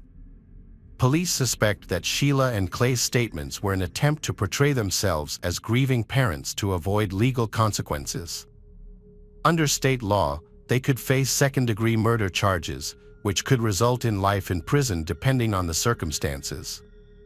Police believe the couple's actions contributed to Lacey's death. People started noticing that Lacey showed clear signs of autism, which was later confirmed by medical professionals. As a result, her development began to lag behind that of her peers. By the time she reached 17 or 18 years old, she occasionally invited friends over to watch children's cartoons. However, her childlike interests caused her social circle to shrink over time. Around 2007, Lacey stopped going outside altogether. During this time, one of the neighbors became concerned and asked her parents about her situation. Sheila, Lezia's mother, reassured the neighbor that everything was fine. Nevertheless, due to Lacey's condition, she was reluctant to go outside and tried to avoid strangers. After this conversation, the neighbor did not bring it up again. The situation began to deteriorate quickly around 2010 when Lacey became largely inactive and even soiled her living area. Officers reported feeling an overwhelming disgust, which they described as the worst they had ever experienced. The foul smell in the Fletcher home was so overwhelming that one officer could not eat normally for nearly a week after responding to the incident. The stench lingered in his mind. This reaction was particularly surprising because the detective had dealt with very gruesome cases in his career, including investigations into killers who sold body parts. He stated that Lezia's living conditions were far worse than anything he had ever encountered. While the Lacey claimed they had long adjusted to and lived peacefully in such an atmosphere, those who knew the family never saw any unusual behavior from their parents. For years, the couple seemed like a typical family struggling with the hardships of their sick daughter. Although some witnesses described them as somewhat reserved, no one suspected that they were deliberately letting their daughter's condition worsen. This led to questions about the girl's health in isolation, with some even suspecting underlying mental health issues. Her parents claimed that doctors had diagnosed their daughter with locked-in syndrome, a rare condition that leaves a person almost completely paralyzed except for eye movement. Patients suffering from this disorder are entirely bedridden and reliant on caregivers, yet they can still feel everything and communicate through their eyes. Strangely, there was no such diagnosis recorded in Lacey's medical files, despite her parents' claims. The girl was only diagnosed with social anxiety disorder and autism spectrum disorder. There was no evidence of locked-in syndrome, but that doesn't explain why Lacey spent years on the couch. Additionally, foam from a hygiene product was found in her stomach, suggesting she could feed herself but didn't appear to be fed. This begs the question, if Lacey's parents really wanted her dead, why did they call the emergency services? Furthermore, they didn't bother to clean the house to hide any signs of neglect. The situation seems absurd. Many neighbors did not even know they had a daughter. The mother and father had the opportunity to discreetly dispose of her body without raising any suspicion. No one looked for her, as she had no friends due to her significant developmental delay. Despite the apparent apathy surrounding the Lacey family, they chose to contact the police rather than dispose of any evidence, allowing police to investigate the room where Lacey had been suffering for years. From the start, Sheila and Clay denied any wrongdoing. Meanwhile, the police focused their investigation on proving that the parents were responsible for Lacey's suffering. But did they intentionally create an environment where Lacey was locked in her own room? The poor living conditions and the parents' calm demeanor raised suspicions. Furthermore, why would Lacey use sanitary products and lick foam off a dirty couch if she wasn't hungry? Police interpreted this as evidence that Lacey had been starved, while her parents insisted that her actions were due to mental health issues. Sheila and Clay told police that Lacey did not want to communicate or share her struggles with others. This could be seen as an attempt to avoid bothering strangers about her troubles. They claimed that Lacey had been dealing with various health issues for years, a sensitive subject that most people would rather keep private. The prosecutor's office suspected that the villains deliberately hid information and mocked Lacey without intervention. The victim had never complained about pain, likely feeling embarrassed in front of the police. Forensic experts found severe ulcers on her limbs, with flesh rotting down to the bones, which would have caused her intense, constant pain. Under such conditions, she would have been unable to endure the pain without strong medication. However, her parents claimed they never heard her complain, and the neighbors had not noticed any sounds coming from the Lacey household. The lack of noise is understood to be due to the distance between the two homes. Forensic experts have found discrepancies in the parents' accounts.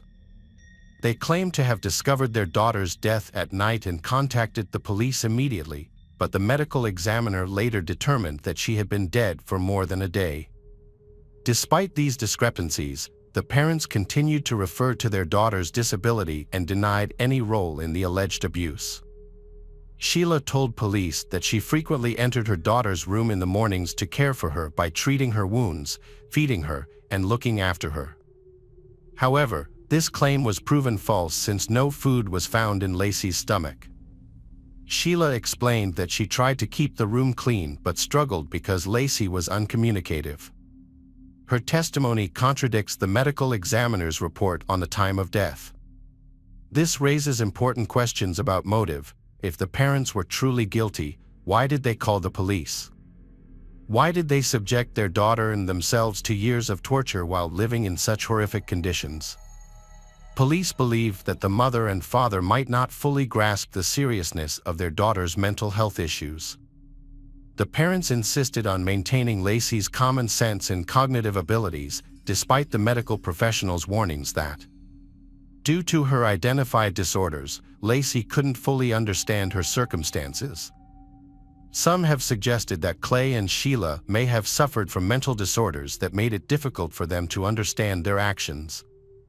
However, they were well-respected members of the local community and had not aroused suspicion up to that point. Witnesses did not describe them as having such problems, and it was unusual for 3 family members to suffer from mental illness at the same time. Sheila's defense attorney initially succeeded in getting the charges against her dismissed.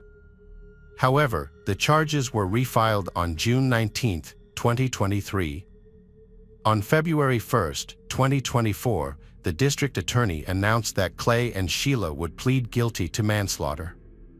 On February 5, the prosecution decided to seek the maximum sentence of 40 years in prison. A hearing was scheduled for March 20. A key moment in the hearing was the testimony of the police who were the first to arrive at the scene.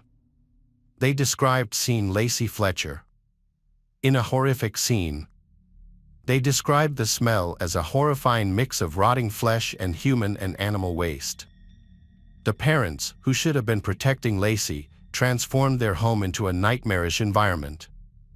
Lacey's legs were bent under her body and remained in that position for an extended period, leading to not only decay in her flesh but also stiffness in her muscles and ligaments. Just imagine the pain and discomfort she must have endured. Naturally, she couldn't stay quiet and had to scream from her pain and suffering. Sadly, it remains unclear how they were able to silence her. The investigation revealed that shortly before her death, her parents had gone on vacation for a few days, leaving her alone. She had no food or water and was unable to move due to her health condition. The only food she had was a peppermint candy, which was found in her stomach during the autopsy, suggesting that this was not enough to satisfy her hunger. In desperation, she may have lost consciousness and ingested detergent. Forensic experts confirmed that the cause of death was septicemia caused by decomposing flesh. For many years, Lacey endured horrific and unsanitary living conditions, accompanied only by insect larvae and mice. Witnesses described the extreme neglect and cruelty exhibited by her parents. They were so indifferent to her well-being that they couldn't even remember her age when they called emergency services. During the call, the dispatcher instructed them on how to perform first aid. Sheila attempted artificial respiration, and it seemed that Lacey briefly regained consciousness as the operator heard sounds coming from her. However, later investigations by police revealed that this was likely a ruse to mislead the dispatcher into believing the couple was genuinely following his advice. In fact, resuscitation was impossible. Lacey had died the day before. Gradually, people begin to accept the situation, but it's important to note that this isn't a mental disorder. Sheila and Clay attempted to persuade the judge to give them a more lenient sentence, arguing that they had endured many years of suffering due to their daughter's condition. After 18 months of maintaining their innocence, the couple ultimately decided to plead guilty to manslaughter, likely in hopes of receiving a lighter sentence from the Supreme Court. The events shocked the local community, particularly the church members who knew Sheila and Clay. Many were taken aback by how calm the couple appeared despite the horrific circumstances. For 12 years, their daughter suffered in their home while Sheila, Clay managed to remain composed.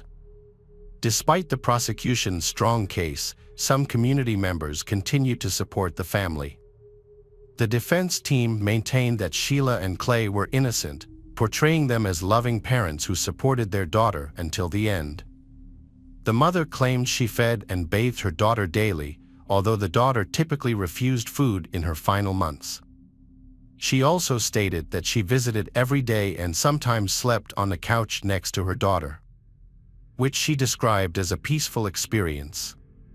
However, this claim raised suspicions, as the mother appeared well-groomed and it seemed unlikely she could sleep in a filthy environment filled with waste and insects.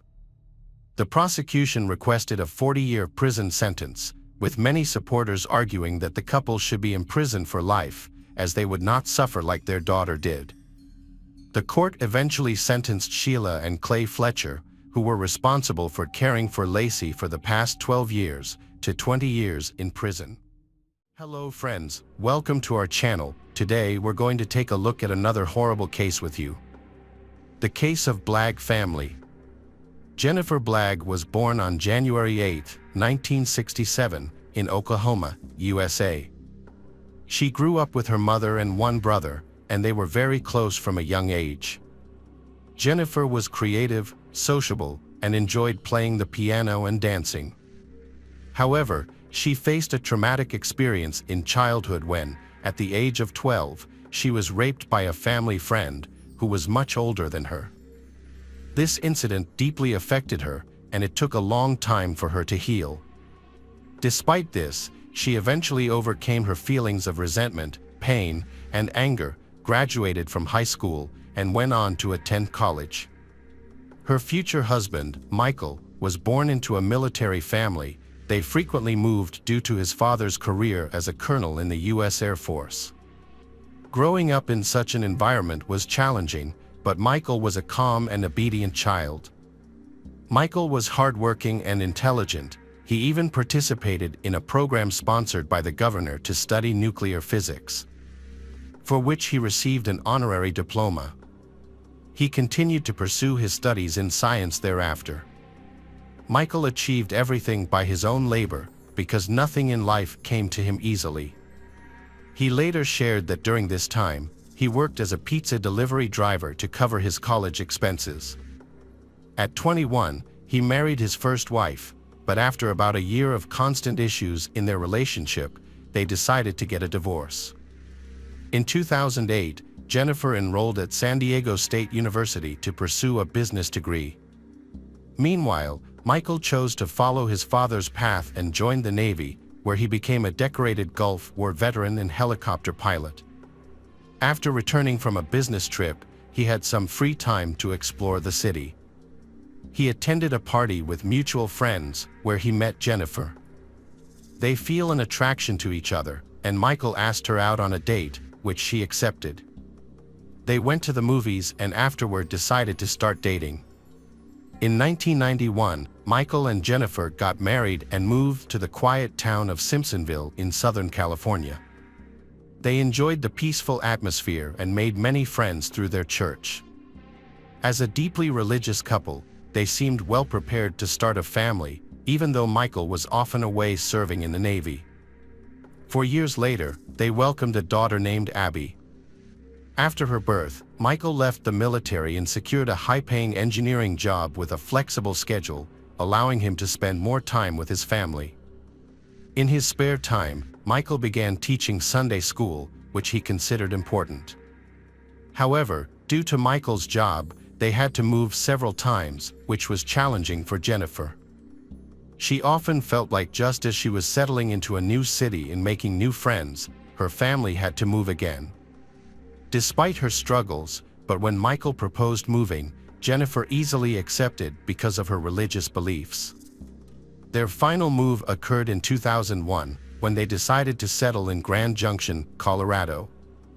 It was a small, cozy town known as a winter resort, surrounded by mountains that attracted wealthy tourists. In Grand Junction, Michael took on an important role as an engineer for a company in that city. He also began teaching at the local Sunday school affiliated with the church. The family was very religious, and friends mentioned that they prayed about nearly every decision they made together. By 2001, Abby was 6 years old. She was getting ready for school and attended preparatory courses at a Christian school, where her mother, Jennifer, worked as a teacher's assistant. Abby was kind and helpful, assisting her parents with various household chores. She is also very religious, like her father and mother. On November 1, 2001, Michael called 911. The police were called and, upon arrival, they met Michael. According to Michael, he had just returned home from work and was immediately concerned when he saw the open door, because his family is always closed. As he entered the house, he didn't see anyone inside. In the bedroom, he discovered blood on bed, which dripped onto the floor. He also noticed that his wife's jewelry box was empty and that her handbag was on the floor, scattered with other belongings. Despite searching the entire house, he could not find his wife or daughter. Michael believed they were still alive and thought they might have been kidnapped, so he called for help. Based on the large amount of blood found, the police suspected that it was unlikely Jennifer and Abby were alive. They feared both may have been murdered. Since the Colorado River was nearby, the authorities considered the possibility that the bodies could have been disposed of in the river. They thoroughly searched the area, but found no signs of Jennifer and Abby. As the search operation expanded, volunteers and search teams joined forces to scour the surrounding region for any evidence related to Jennifer and Abby. Additionally, relatives of Jennifer traveled to the city to help with the search. While the search was ongoing, forensic experts examined the Blagg family home and collected various documents for analysis. They discovered significant amounts of blood on the bed and several fingerprints, which were sent to the lab for testing. Detectives also interviewed neighbors to piece together the timeline of incident from that day, but the neighbors did not see Jennifer and Abby. Michael was at work during the attack, a fact supported by CCTV footage and his colleagues' testimonies. He stated that he saw Jennifer and Abby alive early that morning, indicating that the attack likely occurred before he returned home from work. However, Michael was not excluded from the suspect list, as close family members are often scrutinized in such cases. However, it was crucial to verify the details carefully. The police interviewed Michael at the station, where he provided a thorough account of the incident from the previous day. He mentioned that around 7 p.m., Jennifer received a call from a friend who invited her to meet the following evening. After that, they watched TV and prepared for bed. By around 10 p.m., the entire family had gone to their rooms. Michael noted that early in the morning, when he woke up for work, Jennifer and Abby were still asleep. They were scheduled to get up around 6:30 to allow him to take Abby to her preparatory classes at school. After that, Jennifer returned home to take care of her daily tasks. Her husband Michael usually called her several times a day, but on that day, she didn't answer his calls. Assuming she might be busy, Michael didn't immediately worry. He then called her friend, assuming they decided to meet during the day, but the friend didn't know her whereabouts.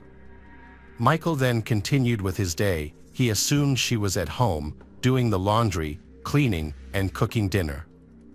As soon as Michael returned home from work, he sensed that something was terribly wrong.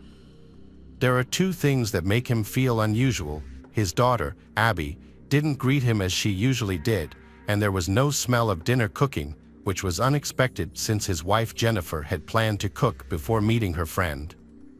The scene became even more ominous when he spotted blood and immediately dialed the police. To preserve the crime scene, Michael went outside and waited for the police to arrive. The detectives then took over the investigation, and their inquiries led them to Abby's school. They discovered that she hadn't attended classes that day, which didn't surprise her teachers. Apparently, someone had called the class teacher the day before, claiming to be Abby's father and informing the school that she would be absent. The teacher wasn't suspicious at the time, but they did recall that a man, claiming to be Michael, had made the call. However, when questioned, Michael denied making the call, which only increased the suspicions about him. Further investigations revealed that Jennifer's friend from church, Melson, had noticed trouble in the Blagg family's relationship. Melson reported that Jennifer appeared to be extremely afraid of Michael. Jennifer only felt comfortable meeting in secret when Michael was not around. Jennifer had likely been forbidden by Michael from having visitors at their home. On one occasion, when Melson visited their house at length, Jennifer became anxious and hastily asked her to leave, probably to avoid Michael finding out that her had been to their house. The day before Jennifer's disappearance, Melson contacted Jennifer to invite her and Abby to visit. Notably, she specified that Michael, her husband, would not accompany them, which was unusual since the family typically traveled together. Melson agreed but thought the arrangement was peculiar. It was clear that Jennifer had recently argued with Michael and wanted space from him. Despite the plans, Jennifer never showed up the following morning. Later, investigators discovered voice messages from Michael to Jennifer, in which he sent her well wishes and affectionate greetings. However, authorities suspect that these messages may have been part of a setup, as it's possible that both Jennifer and Abby were already dead when the messages were sent. This thing raised suspicion about Michael's involvement, but he insisted on his innocence. He even gave interviews to journalists, expressing frustration that the police were focusing on him, and even they overlooking other suspects. Michael said he was deeply concerned about his wife and daughter's whereabouts and felt the real perpetrator was still at large. He has offered a $3,000 reward for any information that could help speed up the investigation. The detectives remained suspicious of Michael's behavior, so they decided to monitor him closely. During their investigation, they discovered blood on the bed, but strangely, very little was found on the surrounding walls. Normally, blood splatters and scatters in various directions, but in this case, that wasn't the case. DNA analysis revealed that the blood on the bed belonged to Jennifer. Additionally, when the detectives applied luminol to the family van, they found several hidden blood stains on the door and inside the vehicle, suggesting that it had been used to transport the victims, Abby and Jennifer. Michael reported to work on the day his wife and daughter disappeared. An investigation of the house revealed 55 fingerprints, many of which belonged to Michael. Notably, 17 fingerprints were unidentified, and 6 of those were small to potentially belong to young daughter, Abby. Despite this, Michael claimed that he had seen nothing unusual and pointed out that it was normal for family members' fingerprints to be present in the home. As the investigation continued, Michael relocated to a different house and didn't return to the original one, even after restrictions were lifted. He chose not to clean and no return to the house, stating that it was too painful for him.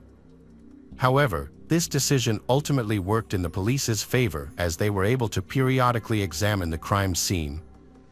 In interviews with journalists, Michael portrayed the disappearance as resembling a robbery, citing the missing jewelry and money from the house.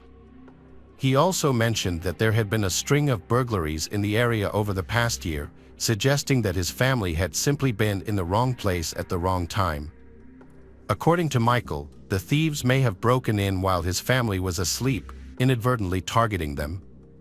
He suspected that the robbers were provoked by something when they entered his house. Even so, he held on to the hope that his wife and daughter were still alive.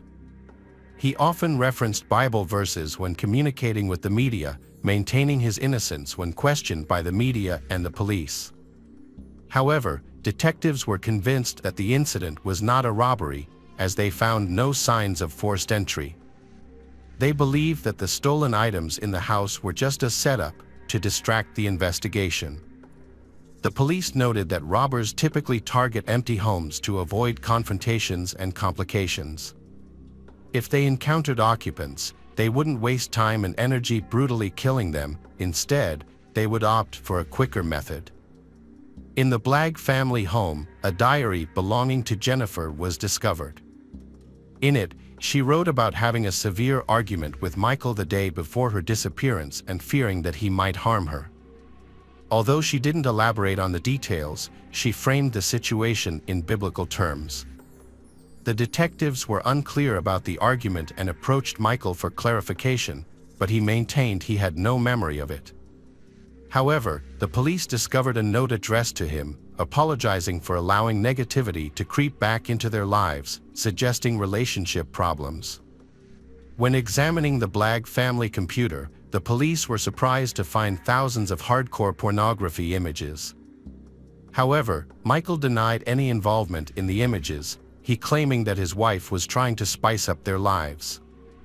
A further investigation showed that Michael and Jennifer's relationship had been troubled for a while. Michael had initially hired an escort out of curiosity, but over time he became hooked on the services. When investigators visited Michael's new house to question him, but no one opened the door, despite his car being parked outside. After hearing the sound of running water, they broke down the door and found Michael in the bathtub with cuts on his wrists that he had done to himself. In his hand, he was holding a photo of Abby and Jennifer, a Bible, and a note claiming he was not involved in their murders. Michael was rushed to the hospital, where he received medical treatment and survived. During the investigation, the sheriff's department received an anonymous tip about Michael's van being spotted near Ridge Park on the day Abby and Jennifer disappeared. This location was only a minute from them home. As a result, the police resumed their search, focusing on a 60-kilometers radius around them home. The new search lasted for 11 days, but failed to yield any results in the specified area. Subsequently, the police obtained new information. Michael was suspected of stealing an industrial item worth about $500 from his workplace shortly before Abby and Jennifer disappeared. Detectives called Michael in for questioning, suspecting he might be involved in the workplace incident. Michael broke down in tears, fearing he would be falsely accused of his family's murder, but he did not confess to the crime. Later, he explained that his emotional reaction was triggered by the fear of being wrongly accused of killing his family. A colleague of Michael contacted the police and provided crucial information. On the day Jennifer disappeared, Michael took out the trash at work, which was unusual since it was not part of his job. According to the colleague, they normally took turns doing this task. However, on that particular day, Michael insisted on doing it himself. He reacted aggressively when his colleague offered to help. It now seemed clear that Michael was trying to dispose of evidence. On June 5, 2002, the police discovered a woman's body that matched Jennifer's description. The body was wrapped in some type of cover and had holes in it, with a bullet still lodged in her head.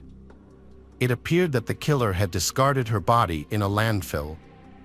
Forensic experts confirmed through dental records that the murdered woman was indeed Jennifer. They determined that she died from a close-range gunshot wound to the head. Additionally, they also was established that she was killed while sleeping, as a retainer was found in her mouth, which she only wore at night. Unfortunately, the body had lain in the open for 7 months, and as a result, the remains were severely decomposed, providing limited information for the investigators. Investigators found that there were several garbage sites assigned to different companies. After digging at the location where the Jennifer's body was found, they confirmed that this particular area was managed by the company where Michael worked. The police, considering this coincidence to be more than accidental, they intensified their search for Abby's body at the dump but were unsuccessful. Further investigation revealed that Michael had left the city without warning, relocating to a different state. Although Abby's body was not found at the dump, the evidence was sufficient to charge Michael with the murder of Abby and Jennifer. The relatives of Jennifer were deeply upset by the manner in which her body was treated, and they strongly suspected Michael of disposing of Abby's bodies in a similar way. The detectives were unable to find anyone who knew the suspect Michael well enough to approach. However, they then discovered that his mother was still alive. Since she lived in Georgia, a state he often visited, the detectives decided to pay her a visit. Upon arriving at her house, they were met by a man.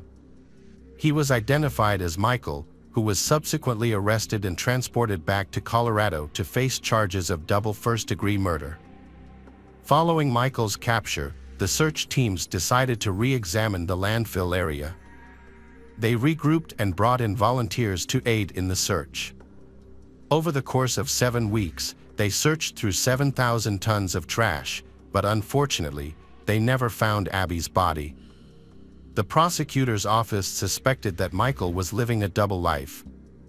On the surface, the family appeared perfect, but in reality, Michael was manipulative and cruel. However, his first wife did not support these claims, stating that she had never experienced insults or physical abuse from him. In contrast, several witnesses reported that Michael's relationship with Jennifer was troubled from the start, with frequent arguments even before they got married. Michael and Jennifer's issues stemmed from Michael's love for partying and spending time with friends, while Jennifer wanted to build a strong family and asked him to stop going out. Eventually, Jennifer issued an ultimatum, and Michael chose to commit to her.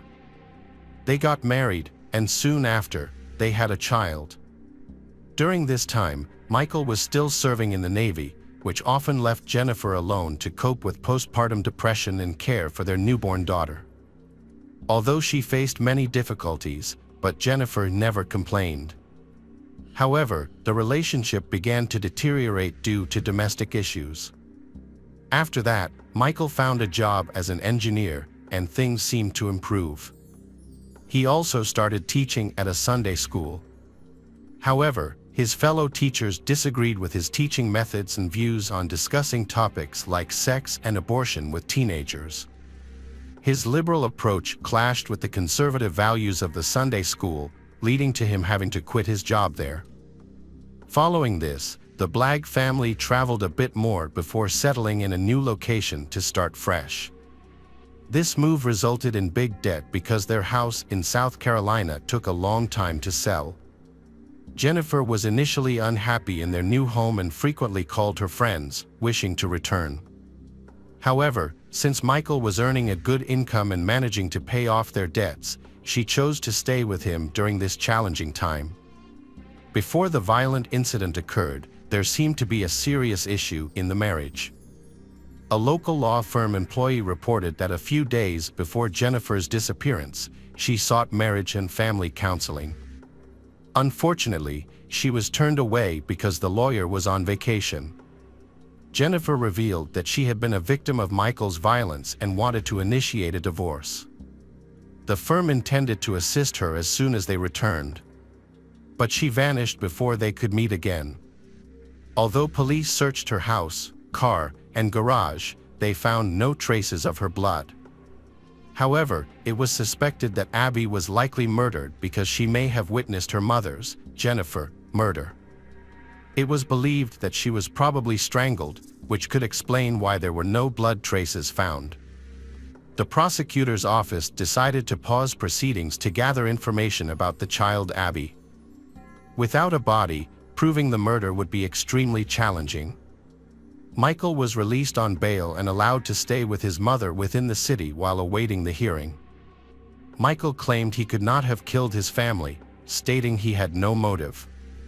He insisted that family relations were good and mentioned he had been preparing for Christmas by buying gifts worth over $5,000 for his loved ones. However, no one found his claims credible. The hearings were scheduled for March 2004.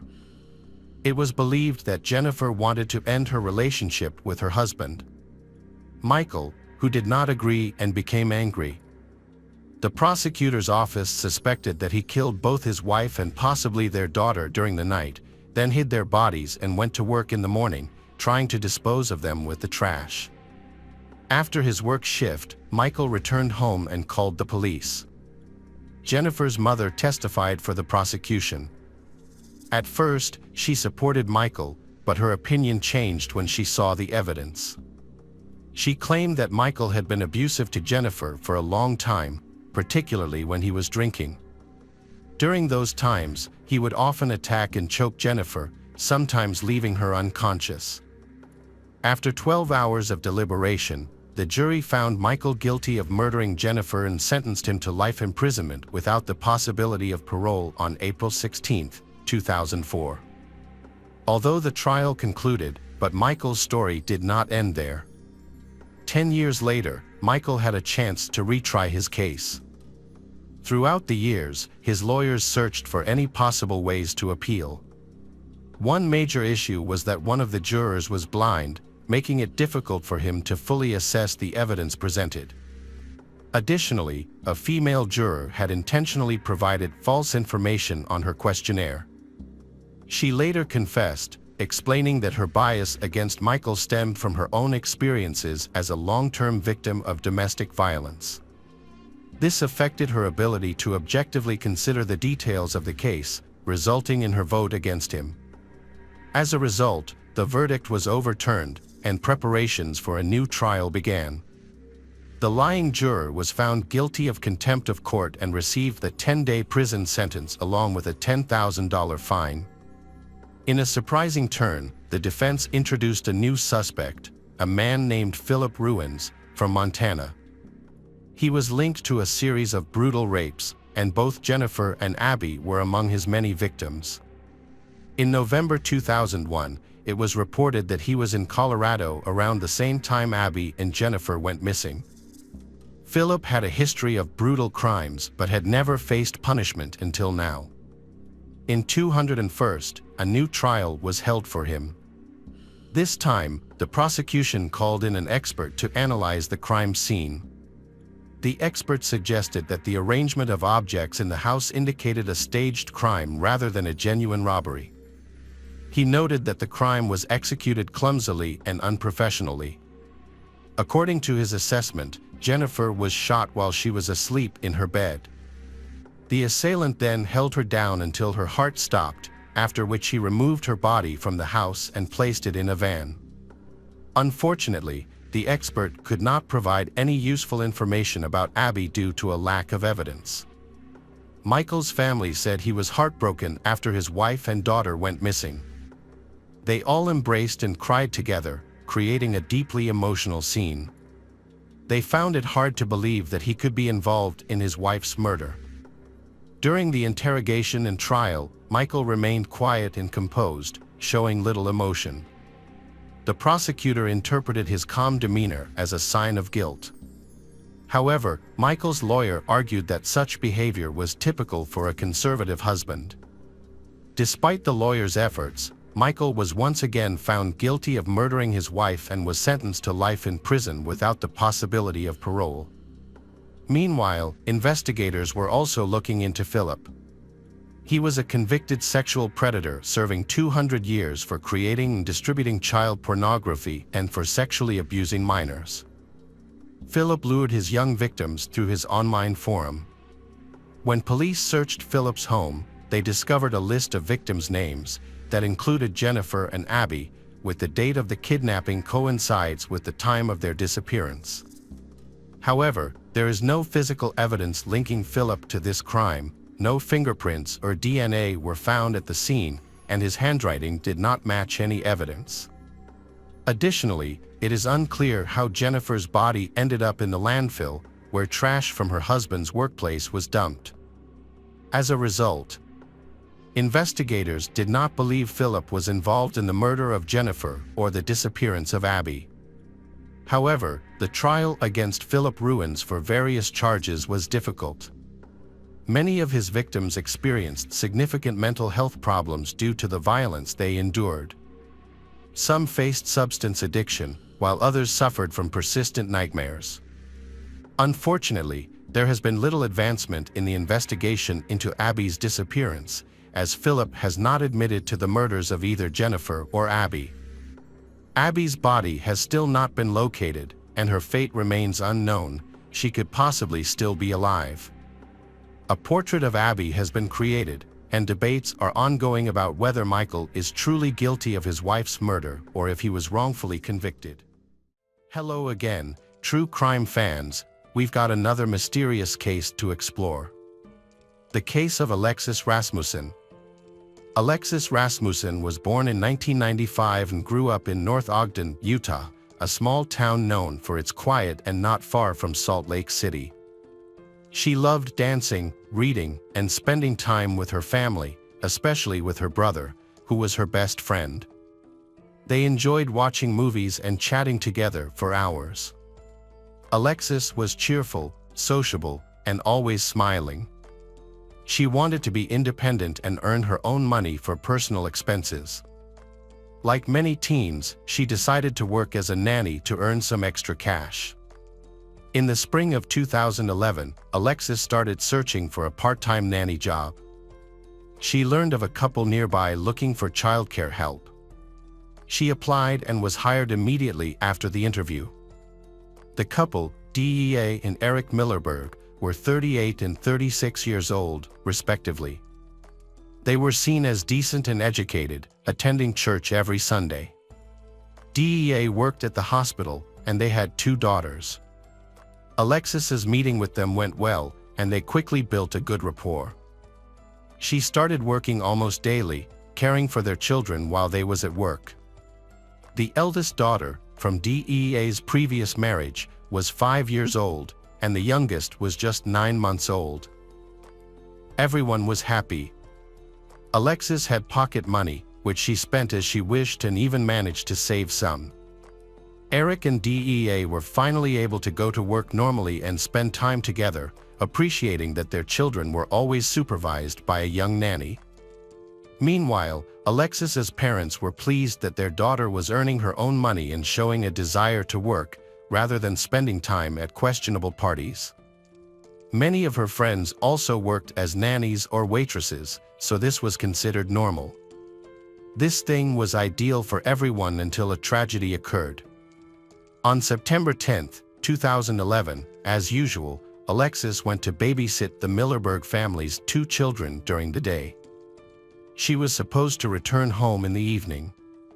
However, at 11:30 p.m., she called her mother, Dawn, saying that Eric and DEA had not returned from their date yet, and she would have to stay late. She asked if she could stay the night to avoid having to go home after dark.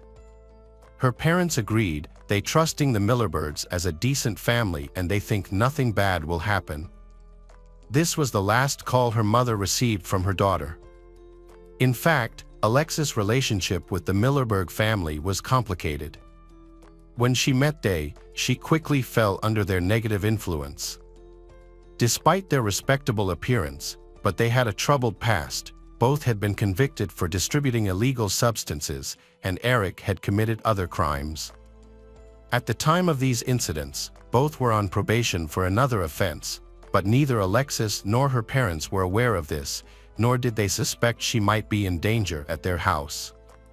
The Millerbergs gradually got Alexis addicted to alcohol, starting with small amounts before hosting parties where alcohol was abundant. Later, they introduced her to weed. She quickly became dependent, and soon they began paying Alexis for her childcare work not with money but with weed. From the outside, no one noticed anything wrong with Alexis.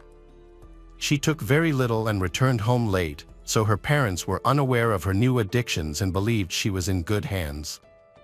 Unfortunately, this was not the case. On September 11, 2011, Alexis' parents were waiting for their daughter to come home. However, after she informed them the previous day that she would stay at Millerbird's house overnight, she never returned home. Her parents tried calling her, but their calls went straight to voicemail. Too worried for her daughter, her mother, Dawn contacted all of her friends, but none of them had any information. Dawn has also been in contact with the Millerberg family, who said that she had left their home that morning and they never saw her again. Then, Dawn reported her disappearance to the police, who promptly began their investigation.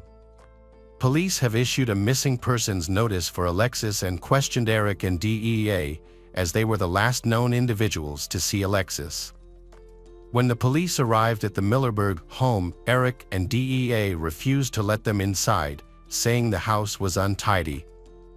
They talked to the officers outside, stating that Alexis left their home around 11:30 a.m. to meet a friend, and afterward, the family went to bed and claimed to know nothing more about her whereabouts. During questioning, the officers noticed that DEA and Eric appeared to be under the influence of stimulants, which might have explained their erratic movements and overly cheerful speech. Their behavior seemed suspicious to the investigators, but without a search warrant, they were unable to inspect the house. This made them even more suspicious. The detectives speculated about whom Alexis might have planned to meet. They were aware of her boyfriend and considered that she might have gone to see him. The police came to see her boyfriend, and he said they had no plans to meet that morning. To verify this, he showed his phone and his messages with Alexis. Upon inspection, it was clear they had only exchanged brief messages shortly before she stopped communicating. The boyfriend claimed he had no idea where she could have gone or whom she was with. Detectives also spoke with Alexis' other friends and classmates, but nobody had seen her since she disappeared. It seemed like she had vanished. They all mentioned that she had no enemies. She was an ordinary teenager, with no ties to the criminal world. The possibility of her running away was dismissed because all her belongings, including money she had saved, were left at home. She had never run away before and wasn't seen as a troubled teenager. All the leads turned out to be useless. At that time, Alexis' parents were unaware of an app called Blink, which could have helped them locate she. Blink allows real-time tracking of the movements of loved ones and friends who choose to share their location. The app is designed to be secure and does not allow tracking of strangers, which prevents stalking. To track someone, you must send a request from your contact list, and they must accept it. The last time Alexis's phone worked was at Eric's house, which was the last known location of she. There was no evidence that she had left the house Millerberg that morning.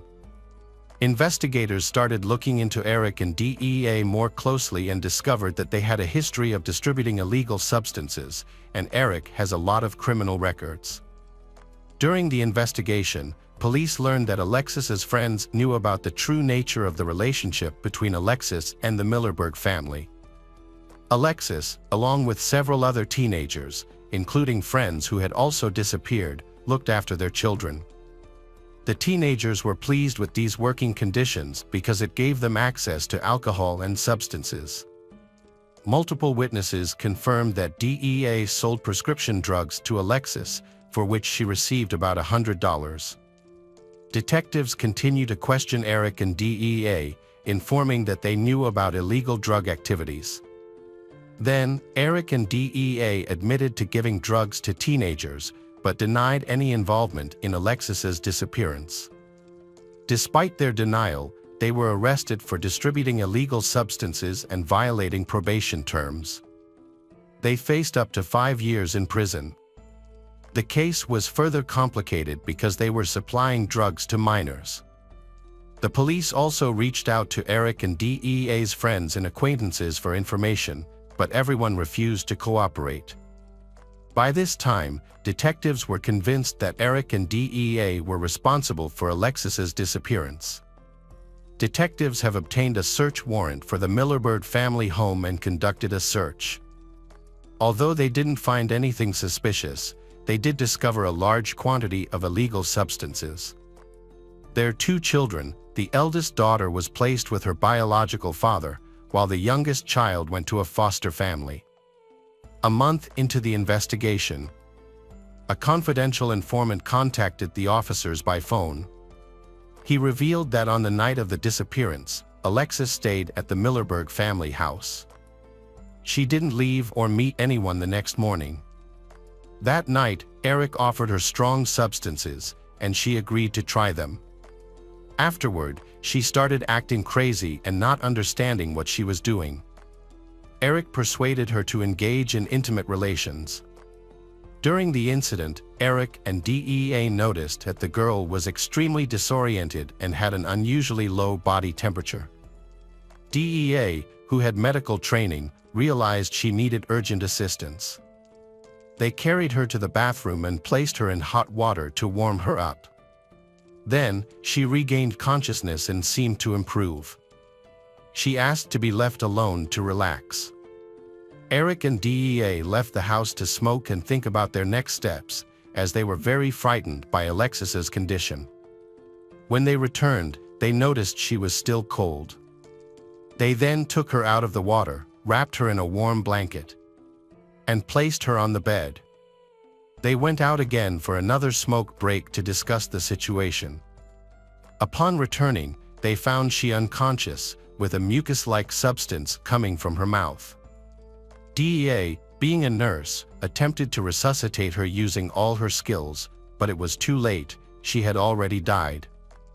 Eric and DEA were scared, as they were on conditional early release and were on house arrest, and they did not want to go back to prison. In their panic, they sought help from friends to dispose of the body. They needed a car, which they didn't have, but everyone refused to assist, not wanting to risk jail for aiding and abetting. Desperate, they contacted another friend to borrow a car. He agreed, and they placed Alexis's body in the trunk and drove to another county. There, in a remote forest area, they hid her body. The confidential informant, Smith, reported everything to the police. Initially unaware of what was going on, he lent his car and later helped Eric and DEA move the decomposing body to a remote location. During this time, he heard all the information he shared with the police.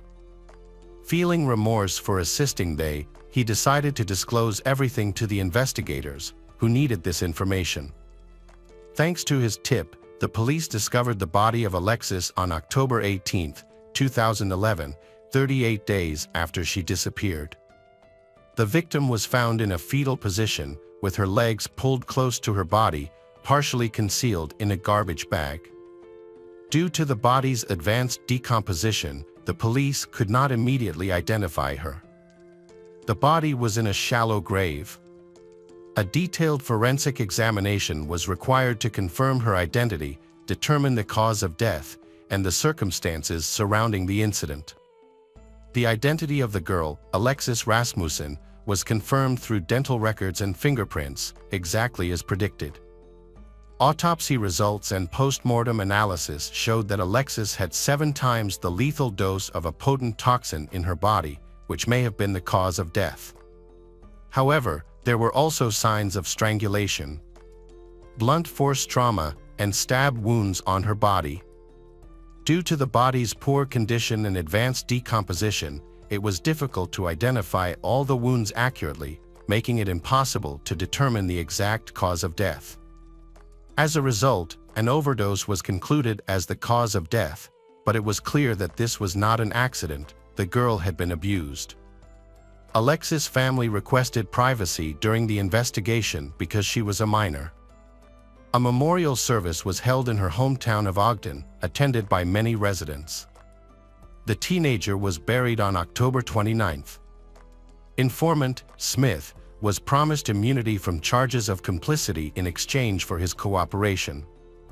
His testimony was crucial in locating the body, gathering evidence, and bringing charges, so he appeared in court only as a witness.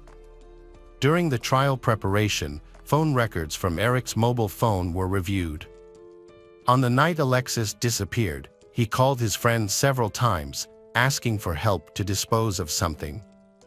CCTV footage was also examined. revealing that on September 10, 2011, between 10 and 11 p.m., DEA visited the Walt Prince Pharmacy to buy prescription drugs that induce an altered state of consciousness. Police conducted a detailed search of the Millerbird family home using luminol and found tiny blood stains. It was clear they had tried to hide what had happened by thoroughly cleaning. However, luminol can detect blood stains even after cleaning agents are used, which the criminals apparently did not know. A section of the old carpet had been cut out and discarded, leading the police to believe it had blood on it that couldn't be cleaned off. The police were puzzled about the presence of blood in the house since, according to Smith, there shouldn't have been any after an overdose. This suggested that something more violent had occurred and that Alexis likely suffered violence. Detectives then obtained a search warrant for Smith's car, which had been used to transport she. However, the car had already been sold to another district, delaying its seizure. When the car was finally located and examined, it was found that the old trunk upholstery had been removed and discarded, but microscopic blood traces remained underneath. All DNA samples collected were tested and confirmed to belong to Alexis. Smith told detectives that the incident might have been a deliberate murder. Eric and DEA may have sought to eliminate Alexis to prevent her from reporting them to the police for drug distribution and harassment.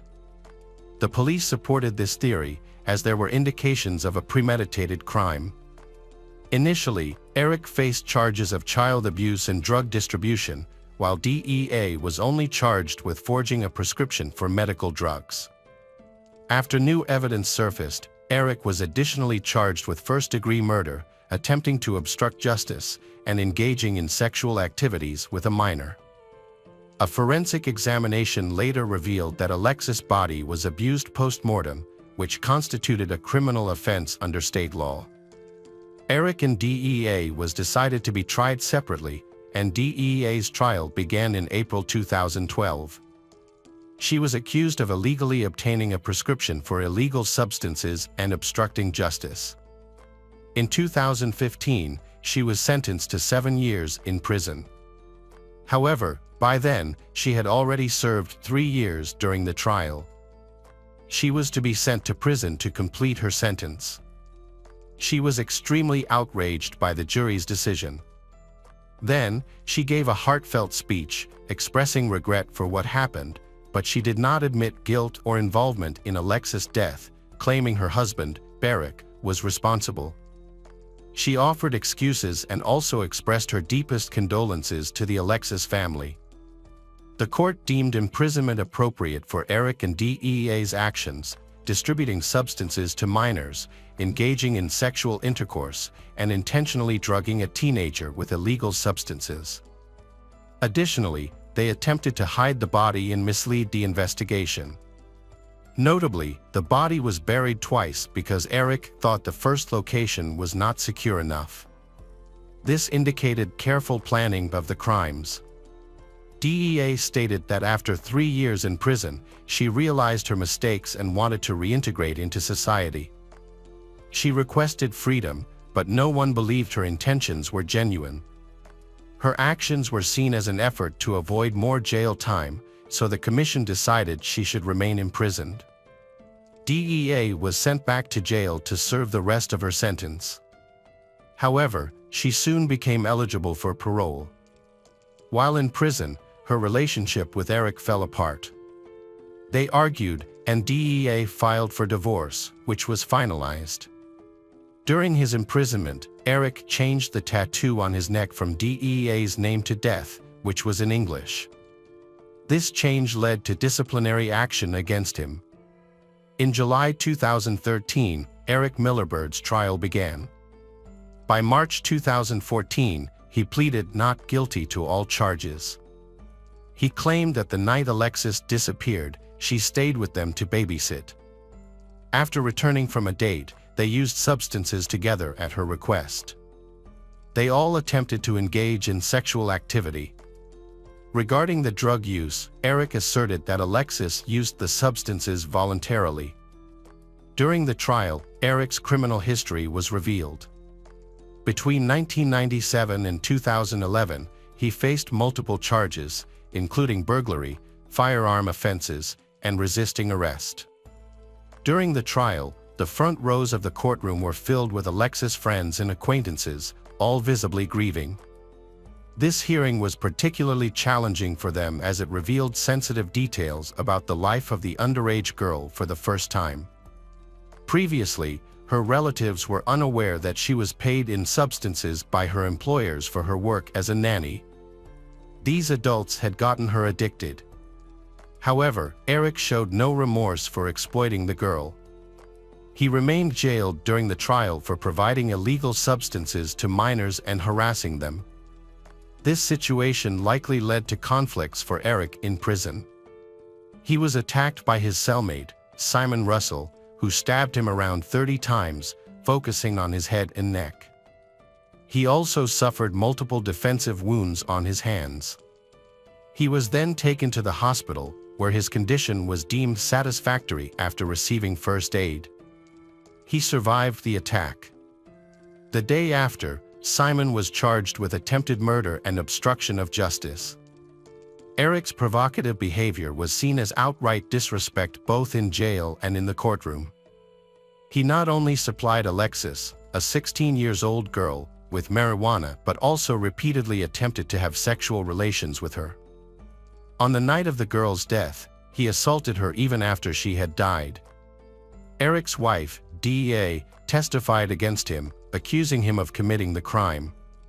She stated that he forced Alexis to take 3 doses of drugs and then started to harass her. When Alexis became ill, they attempted to help her, but it was too late, and she died. Despite this, Eric still engaged in sexual intercourse with her after her death. The prosecution supported this account. The prosecutor argued that Eric behaved monstrously, exploiting Alexis's trust, coercing her into consuming hard drugs, and then assaulting her by stabbing and bludgeoning her. They claimed his sexual desire was the main motive for the murder. However, Eric's lawyer contended that DEA's testimony was false, accusing her of manipulating the situation to avoid punishment and by shifting blame onto her husband. Actually, the prosecution only presented communication records from Alexis' accounts, with no evidence from DEA that Eric had given her a lethal dosage of illegal drugs. The medical examiner's report stated that the official cause of death was an overdose, despite other injuries sustained. There was no definitive proof that Alexis didn't inject the drugs herself, only witness testimonies could clarify any involvement in her drug use. However, Eric and DEA blamed each other. The defense argued that DEA's involvement in the crime was greater than she admitted and that she was equally guilty. They alleged that she urged Eric to kill Alexis and dispose of the body. The lawyers claimed Alexis's death was accidental due to an overdose. Furthermore, the defense lawyers suggested that DEA should bear significant responsibility for the incident. The prosecution argued that Eric supplied Alexis with illegal substances to harm her. She deceased also had other injuries, including head trauma from a blunt object and some fresh wounds, indicating it wasn't an accident. According to the prosecution, it was clearly murder, with Eric directly responsible for her death. They demanded the harshest possible punishment for Eric, describing him as a manipulator who first got the girl addicted to mild illegal substances and then continued to administer them for his exploitation. The trial was highly controversial, with an uncertain outcome until sentencing. Eric advised his lawyers to agree to let him take some responsibility. He believed it was only fair to admit his role in what happened and apologize to Alexis' family, hoping to receive a lighter sentence. However, he denied committing deliberate murder. He claimed he did not inject she with psychoactive substances, attributing this action to DEA. Surveillance footage showed that DEA went to the pharmacy for prescription drugs and forged prescriptions. Despite this evidence, Alexis' relatives believed Eric was the main culprit and urged the judge to impose the maximum sentence. They wanted a life sentence without parole to ensure he would never be released. The court found him guilty of all charges, including first-degree murder, and sentenced him to life imprisonment with the possibility of parole after 6 years. DEA applied for parole 3 times. Her first applications in 2015 and 2017 were rejected. However, in 2018, her application was approved because she completed addiction recovery courses and a culinary business program to help her reintegrate into society. She was released on October 16, 2018. Eric became eligible for parole in 2018 and applied for release, but his request was denied, and he remains in prison. Alexis' family hopes he will never be released. Hello friends, welcome to our channel. Today we're going to take a look at another horrible case with you. The case of Neurotter family. Michelle and Lloyd Neurotter, 2 high school students, have a very close relationship. He was a year younger than she, but this didn't stop him from falling in love with her. They dated for 2 years and then got married. By the mid-90s, Lloyd graduated with an engineering degree and began teaching science at a university. He then worked as an engineer at a factory. Michelle pursued higher education and became an English teacher at a college. During this time, their first daughter was born, followed by 2 more daughters later on. The 90s were a period of many important changes for them. They moved to a large house in a town called Corning, near New York. They appeared happy. Lloyd works very hard but still makes time for his family, especially his 3 daughters. Michelle was positive and energetic, managing the household and caring for the children. As a teacher, she also educated their children at home. Together, they formed an ideal family, admired by many of their acquaintances. Over time, Lloyd's behavior changed significantly. He used to be a caring father and husband, but then he began to act in a patriarchal manner, manipulating his family to control them. He demanded complete obedience to the rules he set. If there is a conflict, he is willing to use force to force his wife and children to agree with his point of view. This caused the family's relationships to deteriorate. The only daughter with whom Lloyd maintains a good relationship is his second daughter, Carrie. She stood out among her siblings because of her loyalty to he. He spent time with her, took her to the ballet and other events, and even did her hair and makeup. However, he did not show such affection to the rest of the family. As Carrie grew up, she became a very thoughtful person, actively involved in many charitable organizations, and enjoyed helping the homeless. Despite some disagreements. But the Neurotter family stayed together until 2008. During this time, America faced a severe financial crisis, causing job and money problems for millions. Lloyd lost his job and had to look for a new one, but many others were in the same situation. Michelle also looked for jobs but couldn't find any. She had been managing household duties and caring for their daughters. Lloyd eventually found a decent job in New Jersey. Michelle was relieved that he found employment. He moved to New Jersey alone, while Michelle took a part-time job in their hometown, Corning, juggling it with childcare and housework. It was challenging for her, as she was supporting the family on her own. A few months later, things took a strange turn, when Lloyd suddenly demanded a divorce from Michelle.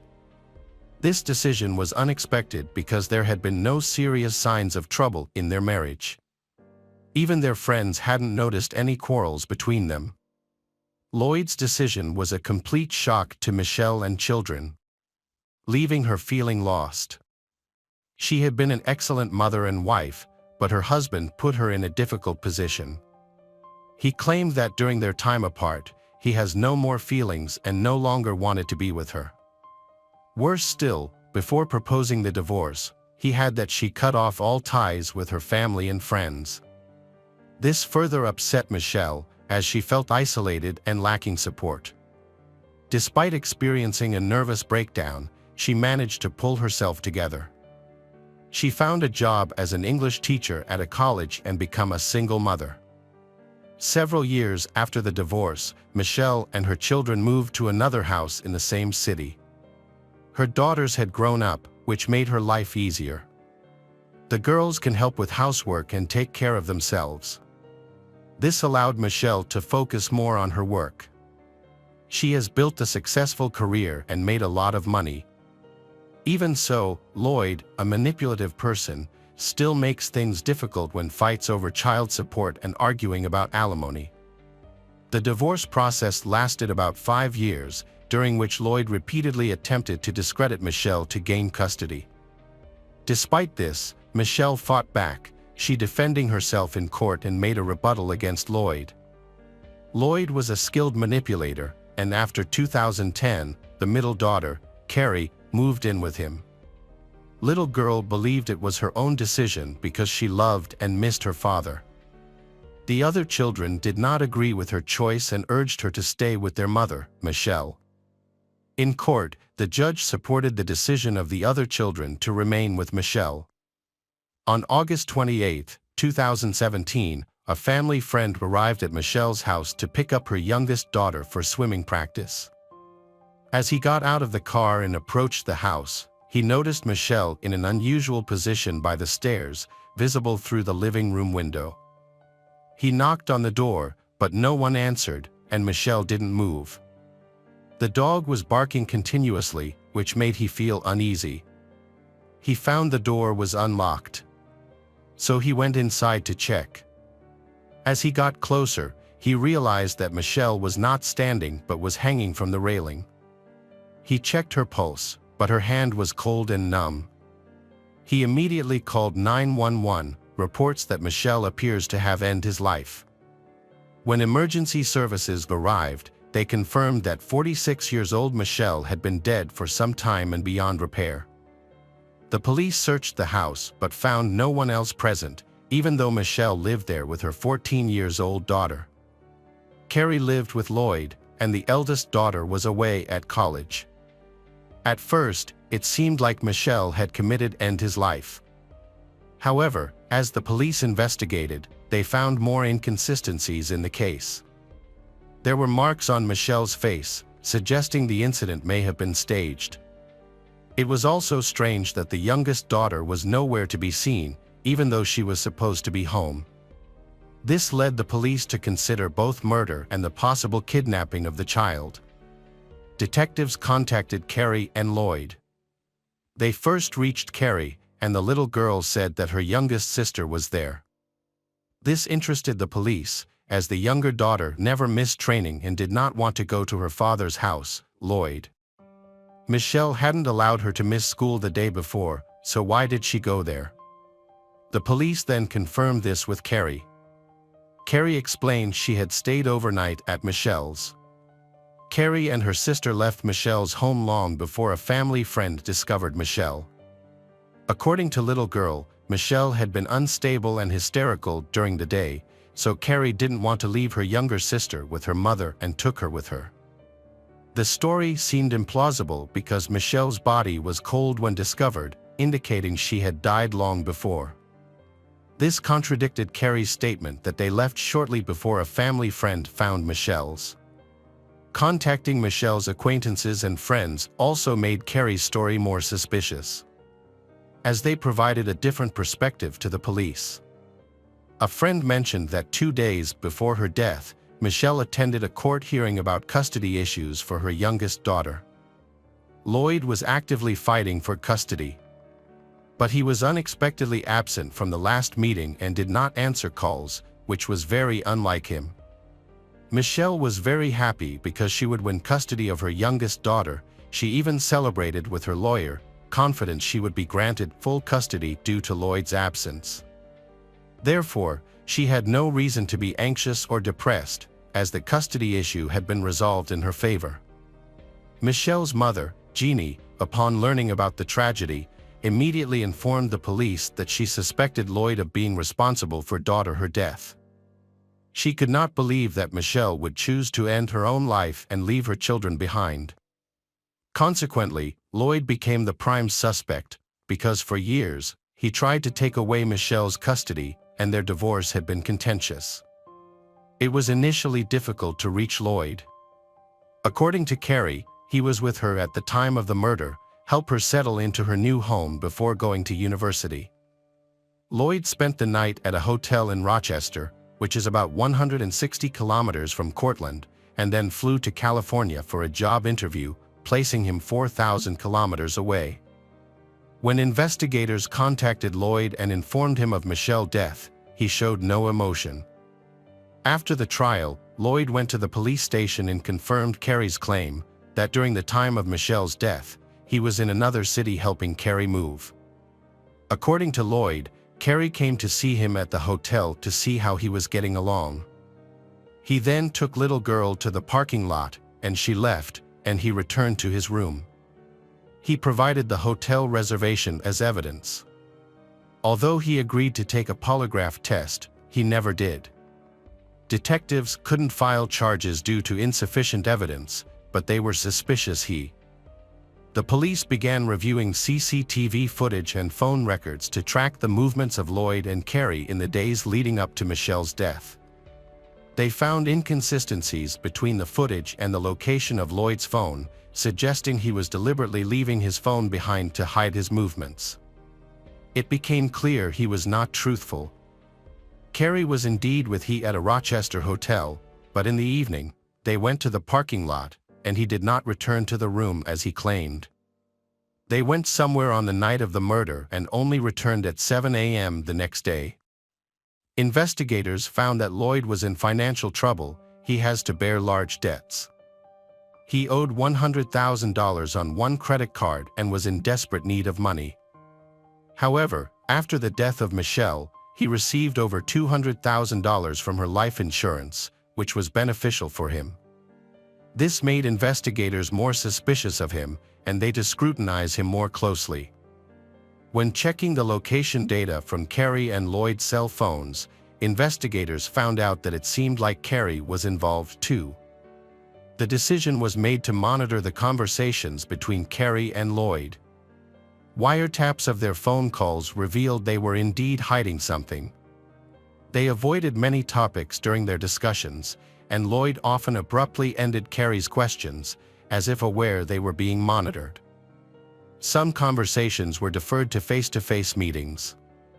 Lloyd repeatedly stressed the importance of keeping quiet during their calls, indicating they had secrets to conceal. The detectives were certain they were on the right track and expected Carrie and Lloyd to confess, but it didn't happen.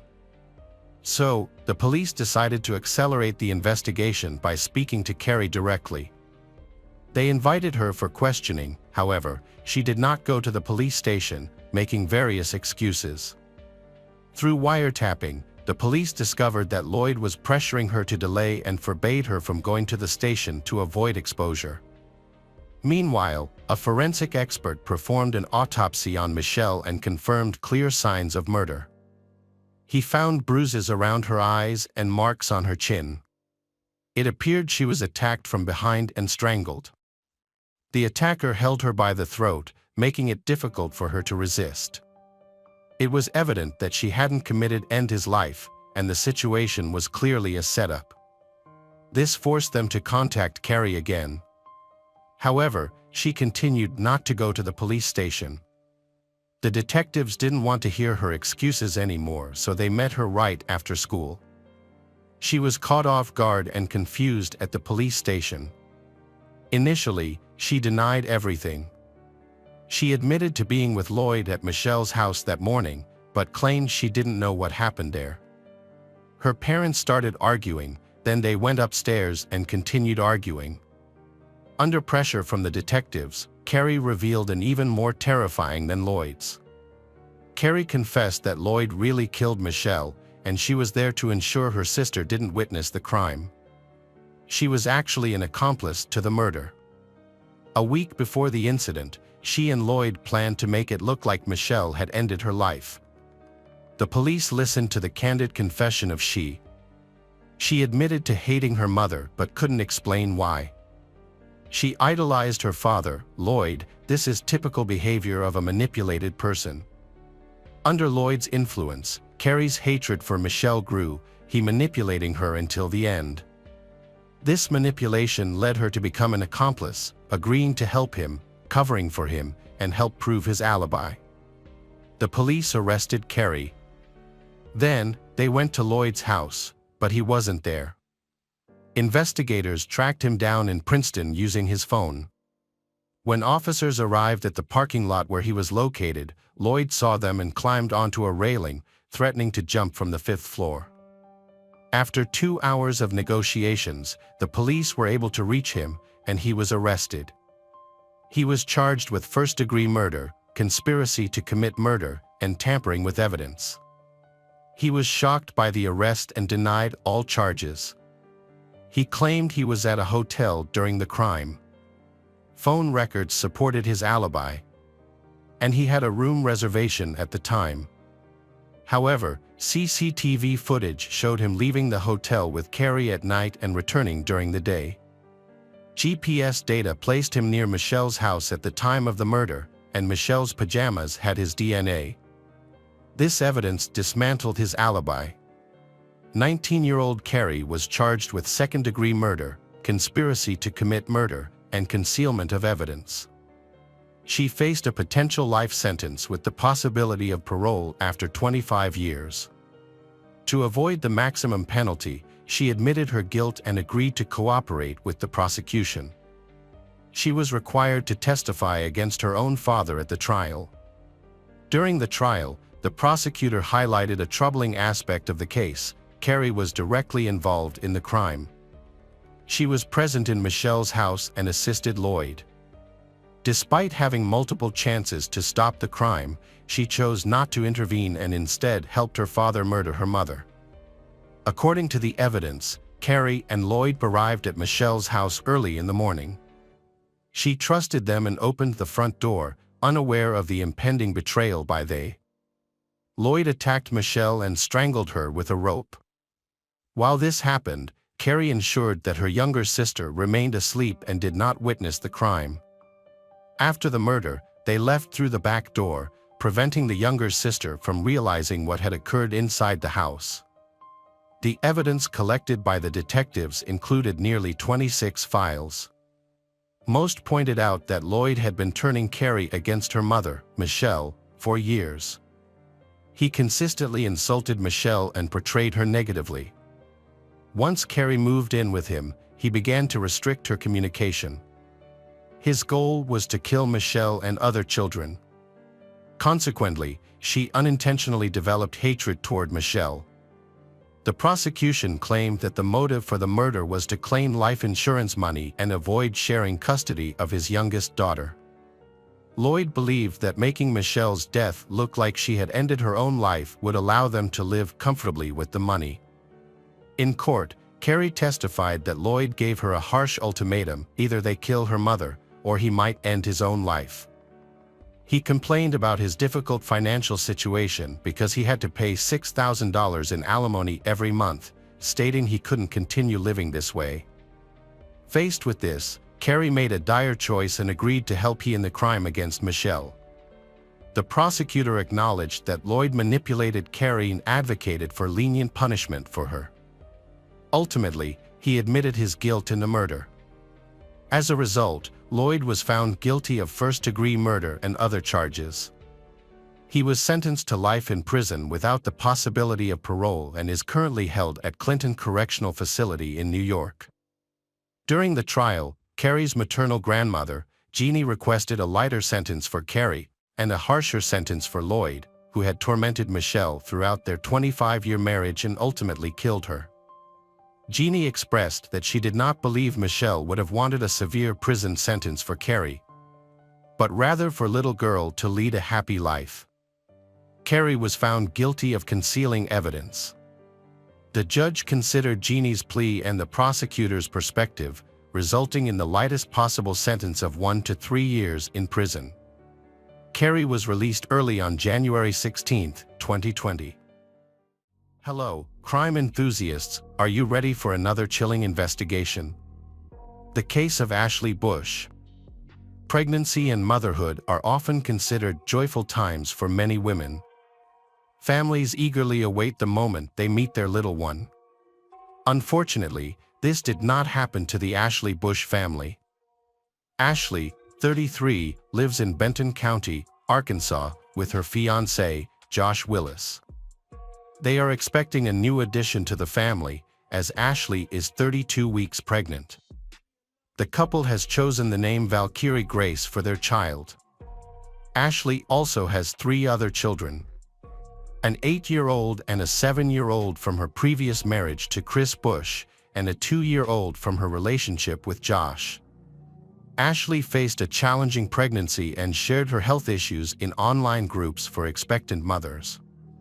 Due to these complications, her doctor advised her to stop working. During this time, she came across Lucy Barrow, who was selling baby products on social media. Realizing she needed to find a new source of income to support her family, Ashley created the following advertisement. "She am currently 30 weeks pregnant and have 3 children to care for.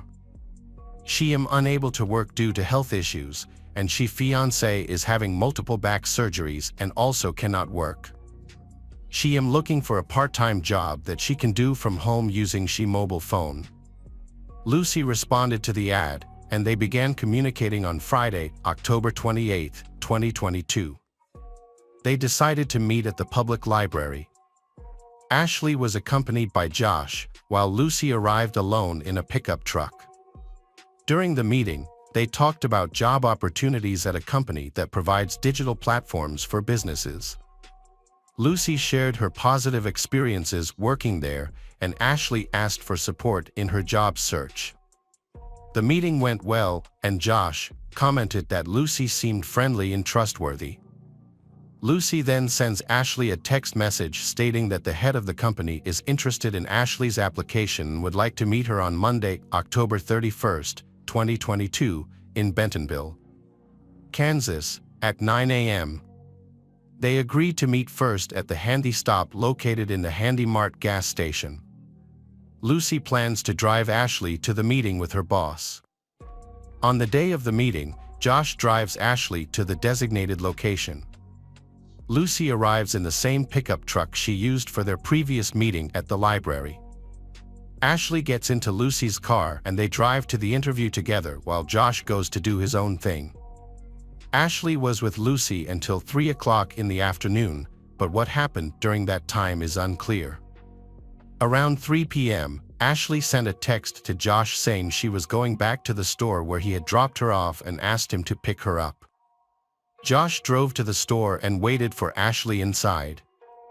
While he was there, he saw Lucy's pickup truck driving past with his pregnant fiancée inside, but the truck did not stop.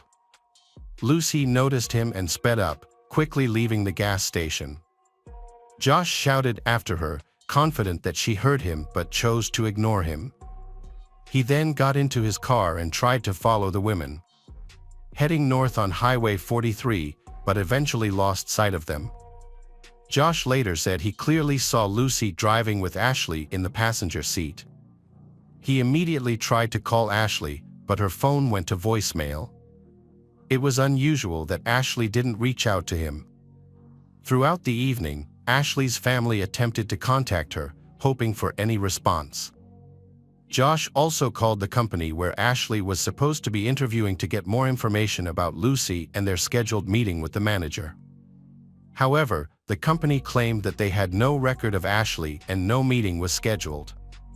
This news shocked Josh, prompting him to post on social media that Ashley was missing.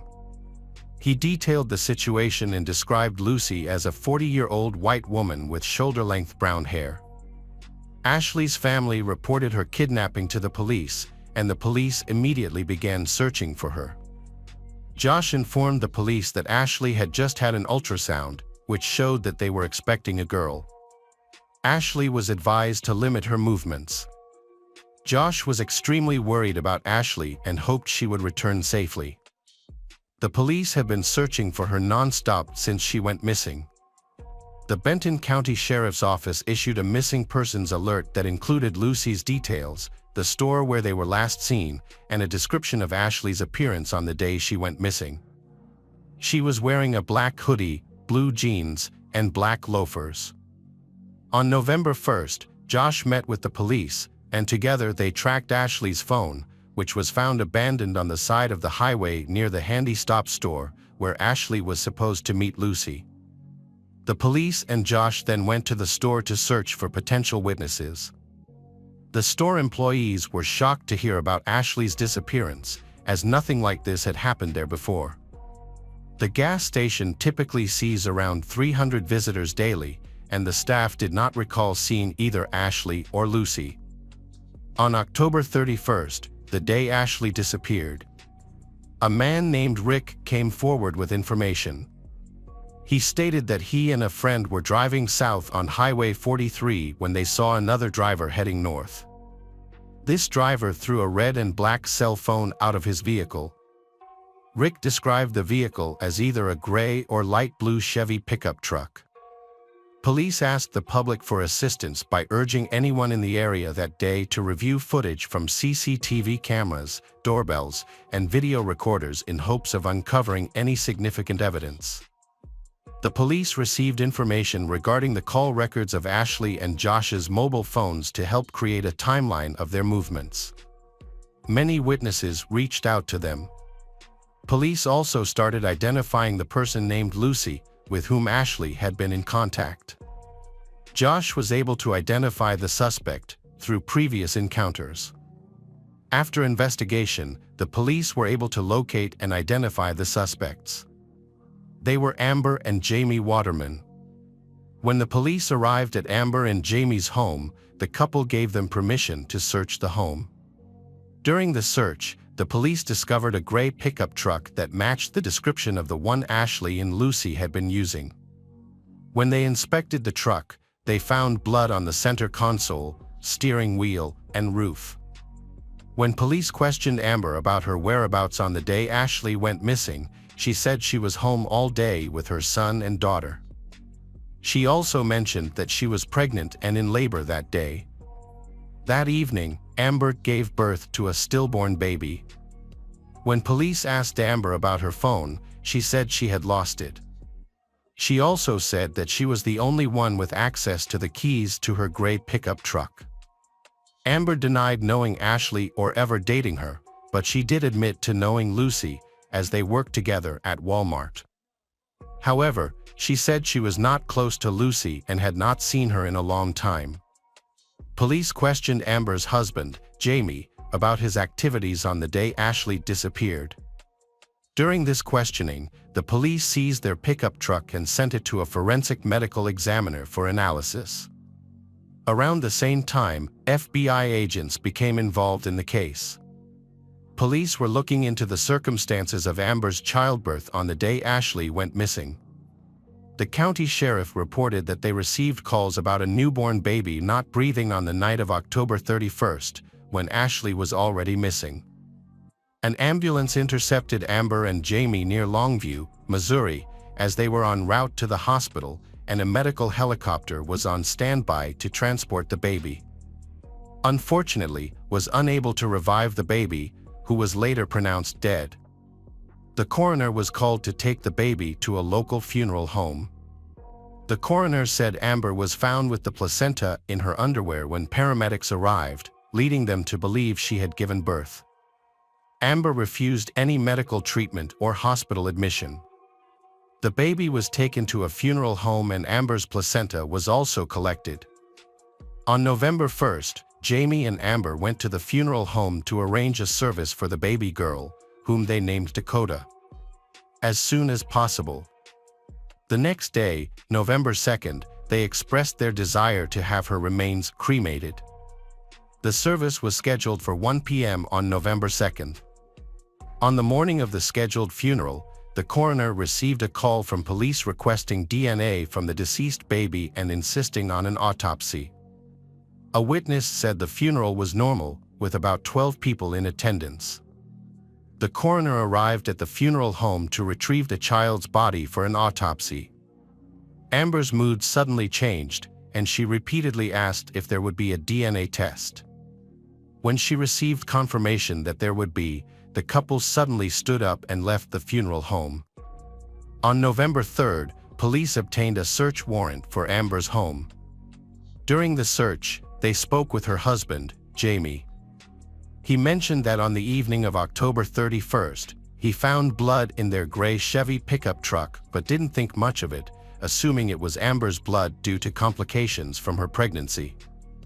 However, the situation soon took an unexpected turn.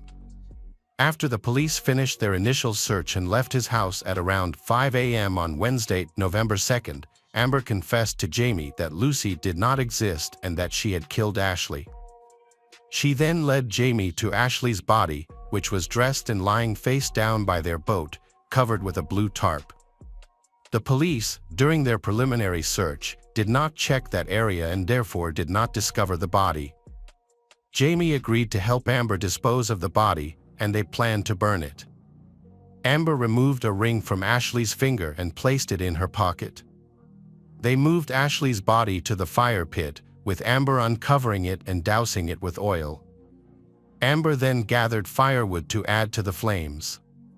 Jamie found an old small sofa, added it to the fire, and they attempted to incinerate Ashley's body for about an hour before Amber ultimately extinguished the flames with a garden hose. They were unable to fully incinerate the body as they had intended. Jamie attempted to remove the body from the burnt pile but found it was still too hot. The couple then loaded the body into the back of Jamie's pickup truck. However, the truck was in poor condition and couldn't drive far. Amber and Jamie found a secluded spot where they left the body.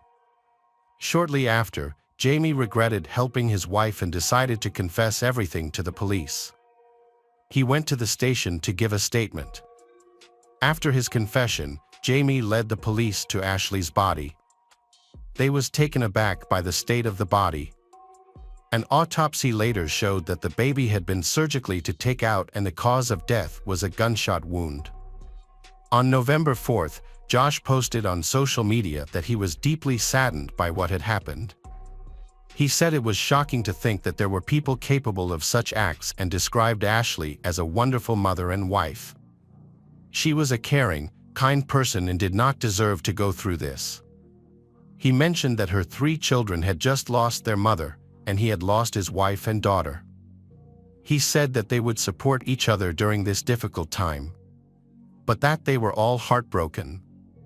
Ashley Bush was reported missing to the Benton County Sheriff's Office at approximately 6:30 p.m. on October 31st, 2022.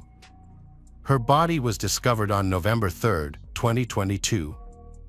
Amber and Jamie appeared in court on November 4th for a preliminary hearing.